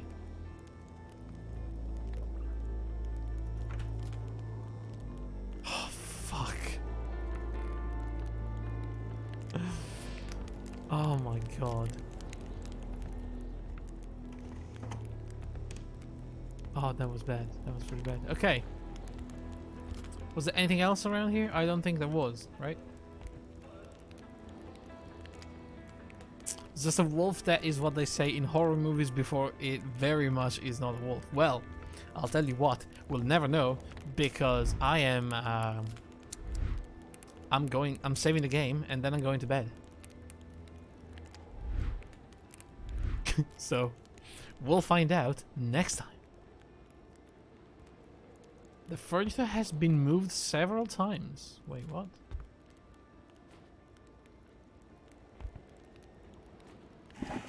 Oh, hello. Hang on a second. We're not going yet. My sweet Marie. Please excuse my handwriting. I'm in a hurry. I have to leave for North Manistan with Mom and Mrs. Roy. As they say, it's far too dangerous around here these days. I don't know much about what's going on. His mom won't tell me anything in an attempt to reassure me. But all I know is she has the exact same expression on her face when I startled her. Dad and Mr. Roy aren't coming because they have gone to get Mr. Lachance, the real heroes. My grandmother lives in a very big house in North Maniston, but you will be very welcome there. I must go now. Quite literally. Your friend Martin. So I'm guessing this is like the trio. Roy, Lachance, this guy, the Blay guy, Alexander Blay, and William. Those are probably the guys that we're hunting. It said it was 4 of them, I think. So, who knows? Yeah. Possibly. Anyway, that's it for me for tonight, guys. So, thank you very much for watching. I'll be back tomorrow. We're gonna begin Song of Horror. Been a long time coming. I hope it's gonna be good. But yeah, it's happening tomorrow. Alright. So, I'm done. Have a good day. Have a good night. And I'll see you soon. Goodbye.